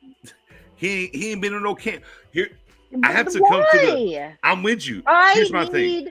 I need an answer. There's a rumor out there about him. I want Cobra Kai. Sweep the leg. I'm gonna call him. There's out. a rumor about Kai Forbath I for need to- for a few different teams, and I don't really know where it came from. I don't know if Zach's heard this or anything similar, but apparently he has a difficult personality. Don't know what that means. It could be the Bones doesn't like it. Yeah, I don't know. Yeah. You know, Bones is pretty specific, and he does like the big leg. There's no doubt about it. That's why I like Mirabay so much. When he was a handpicked corner. Yeah, I mean, hey, you know, Maher, 16-18 last year in New Orleans, and when he got here, he said, "Hey, I'm a different kicker than I was the first time I was here." So, I mean, I'm not ever trying to kick a field goal anyways. I'm trying to go for it all the time. Yeah, just anyways, don't even the have second a I cross kicker. the 50, Never I'm going kick. for it. Never kick. Never kick. Don't even have. I just need to kick off and get extra points. If you can do that, I'm good. Hashtag no kick. Hashtag no kick. Last question, and we'll get up out of here. Who's the biggest surprise? I'm gonna give y'all two. Who's the biggest surprise of this training camp? I'm gonna start with Zach because I know me, Cam, and Spoonie already answered this on the space. So I'm gonna bring it here. The biggest surprise of camp is it as Spoonie calls him Dennis the Menace Houston, or is it Deron Bland for you? Oh, Dennis Houston. I liked Deron Bland coming out. I thought he was a solid player. Now, I thought they actually might play him at safety and not at corner. Right. He's got that versatility, and they don't really have a backup free safety after Malik Cookie, but he's looking good at corners, so they made the right decision there. So Dennis Houston came out of nowhere. I mean, I remember going out there to watch OTAs. They got Dennis Houston lining out there with the ones. I'm like, what the hell are they? Who is this guy? But he's coming to his own. And he didn't look great at first at camp, but the improvement's immense. I mean, from where he started to where he is now, I mean, he looks like he can actually play on Sundays. Beforehand, I'm like, all right, this guy's going to be a practice squatter. Now, Dennis Houston can play. All right. Again, we're so connected. Somewhere in the universe, that's where we were. Professor O. For me, it's Houston too because we have two Spoonies, by the way. I don't. Yeah, I was You can, but you can never have enough Spoonie. You can never have I enough. like the double Spoonie. Get up in So here. to me, it's Houston because there were two undrafted free agent wide receivers that myself and a lot of Cowboys fans were excited about, and that was Dontario Drummond and Ty Freifogel. Houston and Ja'Cory Robinson were kind of the two afterthoughts. And Ja'Cory, he's probably going to be cut pretty soon. But Houston was a guy nobody's talking about. Everybody was like, look at Ty Freifogel in 2020. His film was really good. Last year he had bad quarterback play, but there's intangibles there. Good size, speed. He fits the Cowboys profile. Dontario Drummond, he returned punts in college. He was lined up out of the backfield, caught a lot of passes, a lot of screen passes.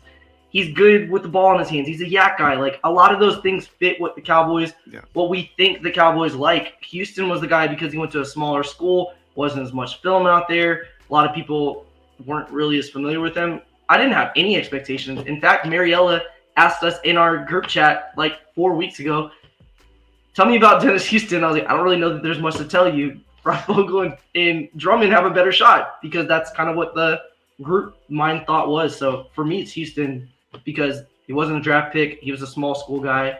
There were other guys people thought had a better shot than him. Bland being a draft pick, there's that argument that he's a draft pick. They kept all the draft picks last year. They like to do that. So he had a decent shot to make the roster from the beginning. Houston, I don't think, had much of a shot in most people's mind, and now he's a lock. So he's the bigger surprise. All right, Mass, is it Bland or Houston as the biggest surprise so far through this training camp into preseason? Yeah, so if you listen to the 4D podcast this week with me and Dan Rupert, I said that Deron Bland was having me eat crow because I was higher on Isaac Taylor Stewart than him at the draft.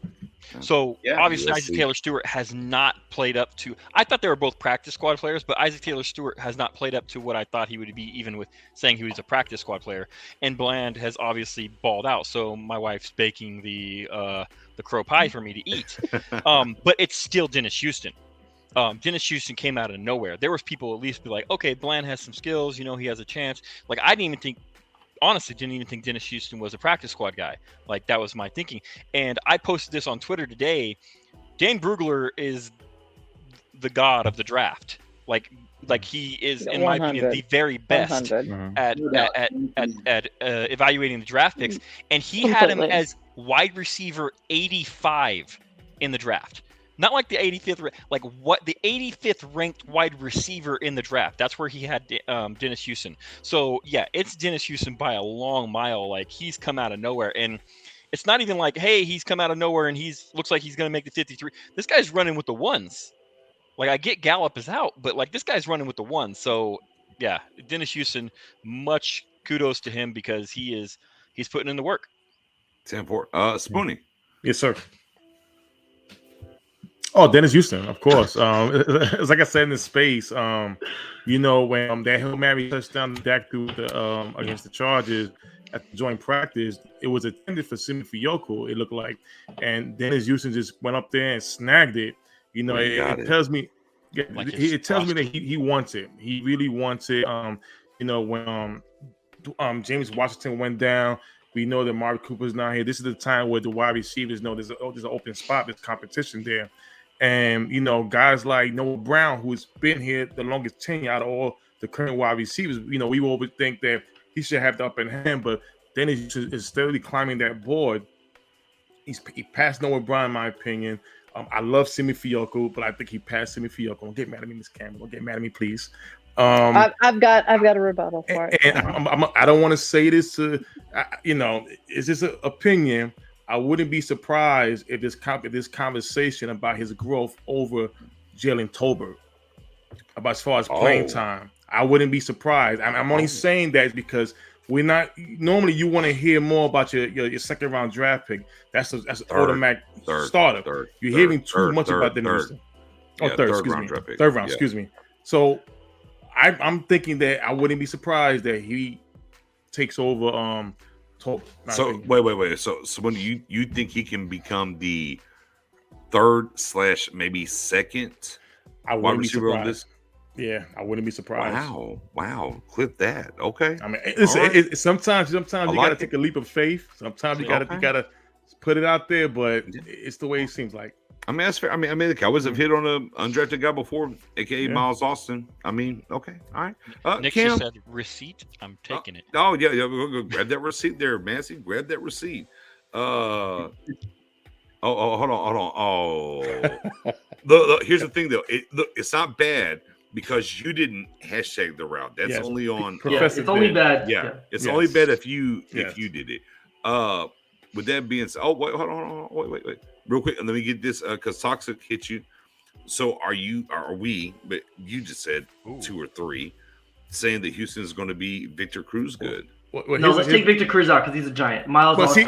Miles Austin. Okay, that's exactly what Nick said on the phone. We had a conversation late night. He says, don't pick Victor Cruz. I know you in New York. Pick Miles Austin. Okay. So are you saying you think he could be Miles Austin good? You're buying that? I think he could be Victor Cruz. Okay.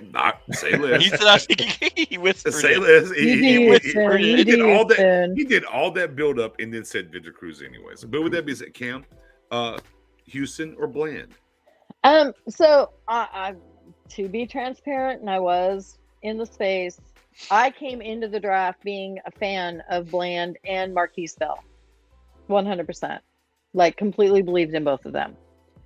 I would have to say Houston is the surprise of the draft, but we're going to pump the brake spoon on the whole thing over Simi because Simi has been consistent from day one, where we've seen the splash with Houston in the latter part.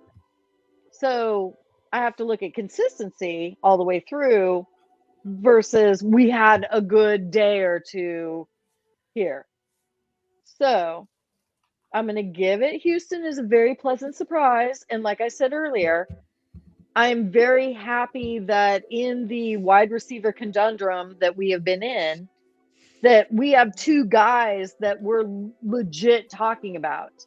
We're no longer talking about Vasher. And I am a little upset that we're not talking about Tolbert like we should be. But the fact that we are talking about Simi and Houston somewhat at the same levels it's not a bad thing. It's not a bad thing. Right. Okay. Well, chat, real quick, and chat, last one. Is it Bland or is it Houston for y'all? The biggest surprise in camp. And as y'all get those up, we're going to throw them up here on the screen. Is it Bland or Houston, the biggest surprise of camp so far? And as y'all throw those up in here, shout out to our guys, Zach. Man, a lot. Right. Put them up there. Put the fire emojis up here. What he came through, he blessed us up in the game today, and came through. We became brothers. He didn't even know. I didn't know either. Here's what I knew. I should have known out the gate when I went. I was, oh, no shirt shows. I'm like, that's me. Let's go. Yeah. It is what it is. I'll get you out of here on this. Currently where we're at, things are happening. What is your outlook for the Cowboys? I know it's still early. I get it. I know it's still early. But right here, right now, and what's happening so far, what is your outlook for the Cowboys moving forward from this point forward throughout the season? I'm predicting a 10-7-ish. I mean, anywhere from 8 to 10 wins. Nick's picked the same skip. Man, you guys are literally twins. God. Go ahead. I'm being They'll share the same brain. Optimistic with 10 because I'm hoping for it. But that's in Dak I trust there a little bit, right? Dak's going to have to his best season he's ever going to have. He's going to walk into the best season ever for Dak. I truly believe that. Is your thought process because of the O-line? Yeah, I think that it's a little. You're going to get some shaky O-line play here and there. We'll see about the health of the receivers. Dalton Schultz. I don't want him a Cowboy next year because he's going to command $15 million on the open market. Oh, right? He's our guy. Wait. Hold on, Zach just went team mass. Hold on. Zach, now we just got a divorce. Zach just went team mass. Hold on. Here's my reason why, Zach.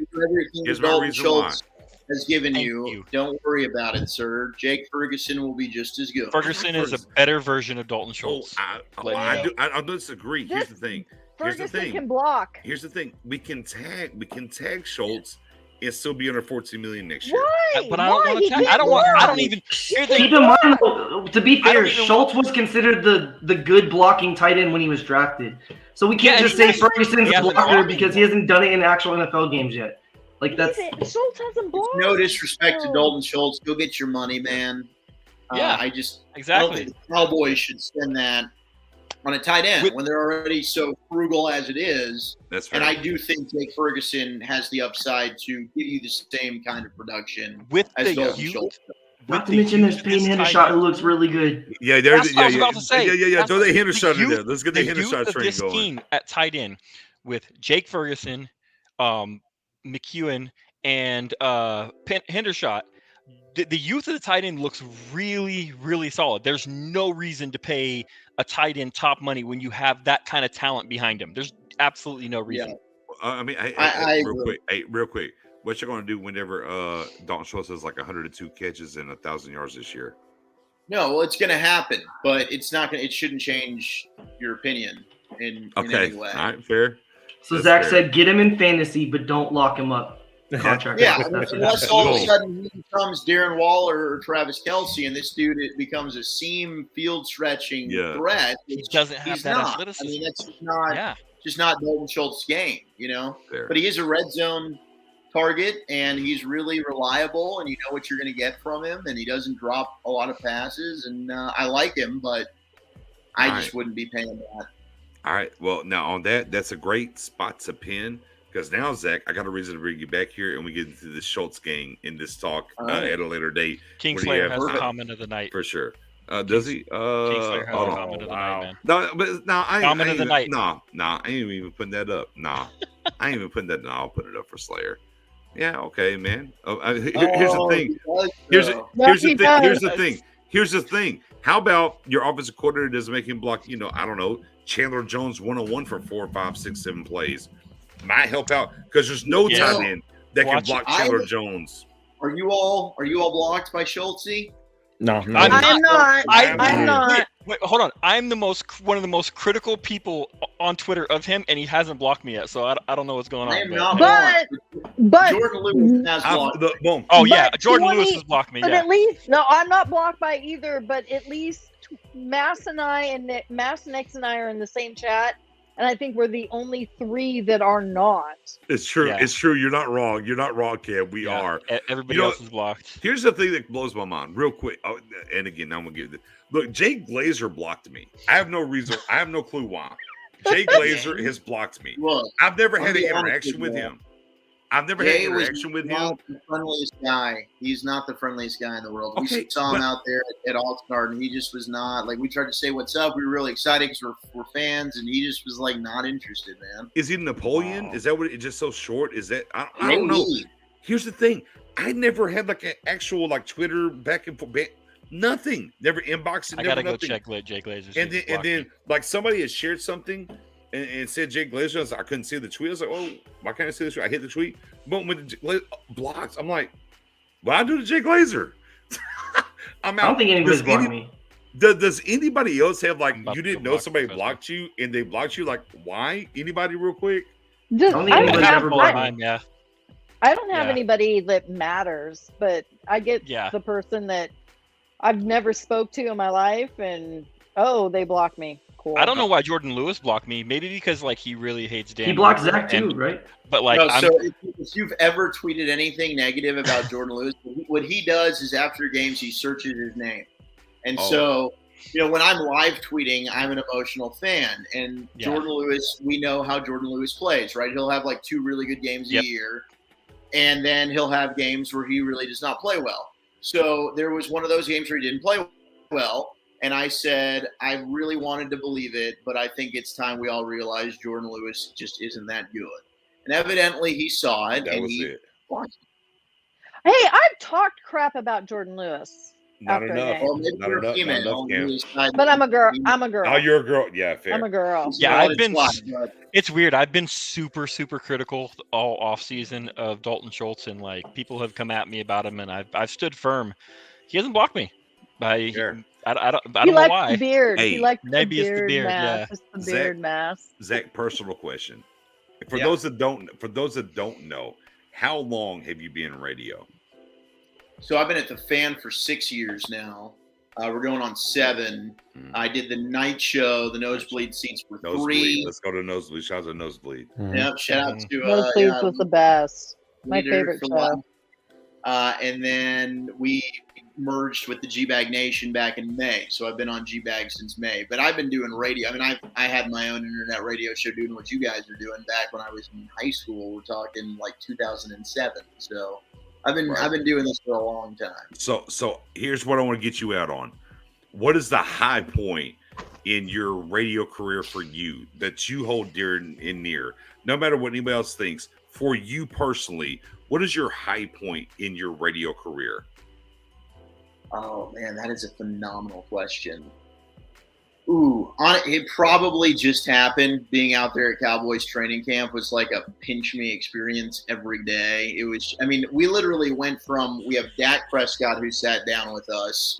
We're interviewing Dak. I think we had one of the best interviews with Dak that he's ever had. I mean, we tried to get him to be like friendly, have a good time, laugh, and we succeeded. And Dak is like hard to crack out of his just like robotic nature. Right. And then Jerry sits down, and Jerry is like, mafioso, bro. Like, right. I have not been intimidated by anybody, even when we had Emmett on the show. And Emmett would probably be next. Like, getting to have Emmett on the show was a Mount Rushmore moment for me. Mm-hmm. Right. But there's something about Jerry, dude. I mean, he sat down, and he's basically just looking at us all with his sunglasses. And he's just trying to get a read. Like, are these guys full of shit or are they not?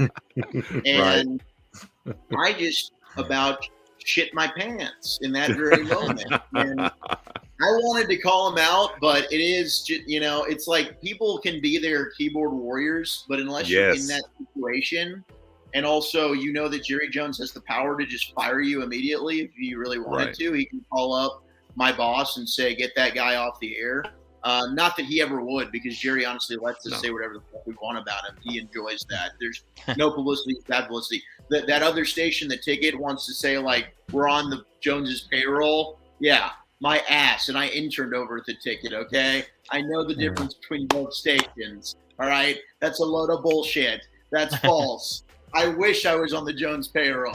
Right? Right. I wouldn't be in my fucking mom and dad's room right now, all right? They ain't paying me shit. Yeah. That's the top. I won't put you on air for the bottom. That would be a question I'd like to have a conversation with you later, personally. What I would say is this: throughout your tenure and what you've done, and for those that are thinking about it or anything else or whatever's going on, what's the one piece of advice that you would give anybody who wants to jump into this lane? Radio, content creating in general, what's the one thing for you that you hold near and dear and you move forward with? Make sure you love it. Like, make sure this is something that you really want to do, because it's a kick in the balls. There's not a lot of money in it. You're going to have trolls. You're going to have people that are telling you you're not good enough. There's a lot of people that want to do this, right? But if you believe in yourself and you really, really love this and you want to stay at it, you can do it.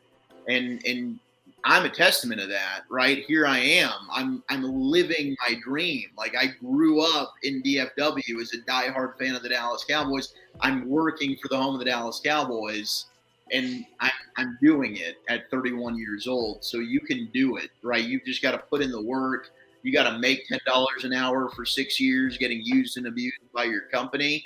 You got to get a contract and have a pandemic come and have them take it from you, and 3 years later be sitting there saying, where's that deal? Well, guess what, buddy? It's never coming back. And then have a lot of things go your way. But if you're down to just keep grinding because you love it that much and you don't lose that, like, people get complacent in this business. We all see it. And you can hear it as a listener. You know the hosts out there that are no longer the same as they were because they're complacent. And that's not something I ever want to get to. And hold me accountable. Do you hear me and I'm getting there? Be like, Wolchuck, look in the fucking mirror, because you're starting to get to where you didn't want to be. And I'm a fan, and I do this because I love what we do. I love the teams that we cover and talk about. Yeah. I absolutely know that you do, because we are 2 hours, 36 minutes on the dot, and you rock the entire time. Thank you so TC, much. Yep. First and foremost, yes. Thank you. I do.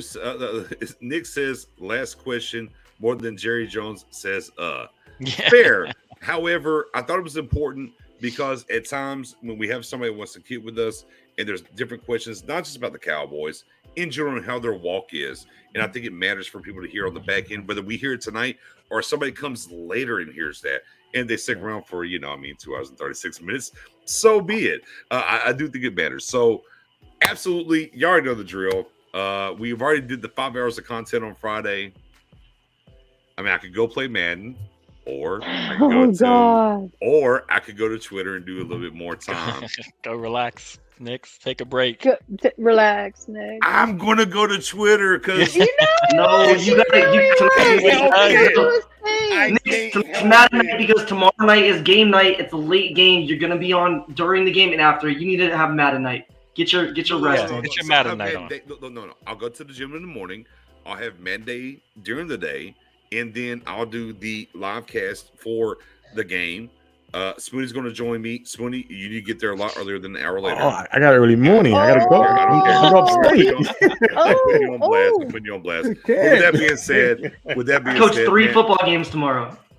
Not only do you coach them, you actually design all the damn plays. I'm the offensive coordinator. I got to coach all of them. Look, we have our own. Forget Professor O. We have our own Kellen Moore. We do. Kellen Moore Jr. No, don't put me in that category. Oh. Hey, with that being said, man, we appreciate y'all as always. We appreciate our guys that came through tonight. Y'all know the drill. G-Bag Nation, 105 through the Fed. You already know. I ain't even got to tell you all that, low-key. Hello. You got. But on the backside, Twitter, anything else you want to plug, or anything else you want to talk about, anything you want to plug, by all means, sir. The red carpet. No, I mean, you can follow me on Twitter at Zach Wolchuck. Make sure you check out the G-Bag Nation 2 to 7, Monday through Friday, right here on the Fan. Love of the Star podcast. My guys, Brian Broaddus and Bobby Bell. You can check them out as well. Wherever you can find your podcast. We got to go kick Philadelphia's ass. They're beating them right now in terms of the Odyssey podcast. So we should jump them. Otherwise, I'll be out tomorrow night with my buddy Eric Chiafalo. We'll be out at the Star in Frisco. We get to talk with DeMarcus Ware for half an hour. We'll have Barry Church, Will McClay. They're doing a fantasy football draft. You go to thestarinfrisco.com for tickets. So I'll be out there tomorrow night on behalf of Miller Lite. But yeah, I love you all. Thank you. Hey, my man Zach's just out here living the dream. Look at it. Zach, it was a pleasure. Thank you very much. Yes, Yeah, definitely. so appreciate it. Seriously, thank you. You're officially a part of the Pick Six fam. It is what it is. And I'm going to inbox you soon. So I get you back on here so we can talk about some of this tight end work for sure. With that being said, y'all have a great night. Give me, it's 12:12. Man, give me about 10 minutes. And then, Kim, you ain't got to come along for the ride, but I know you want to. Come on. Come on through. We're going to be over on Twitter doing a space afterwards. We will be. Look, we started at 7:20. Actually, I started before y'all. I went at 7:25. I've been rocking ever since. We're going to do it on the back end again. Hey, man, you got to love the grind. Y'all be safe. Peace.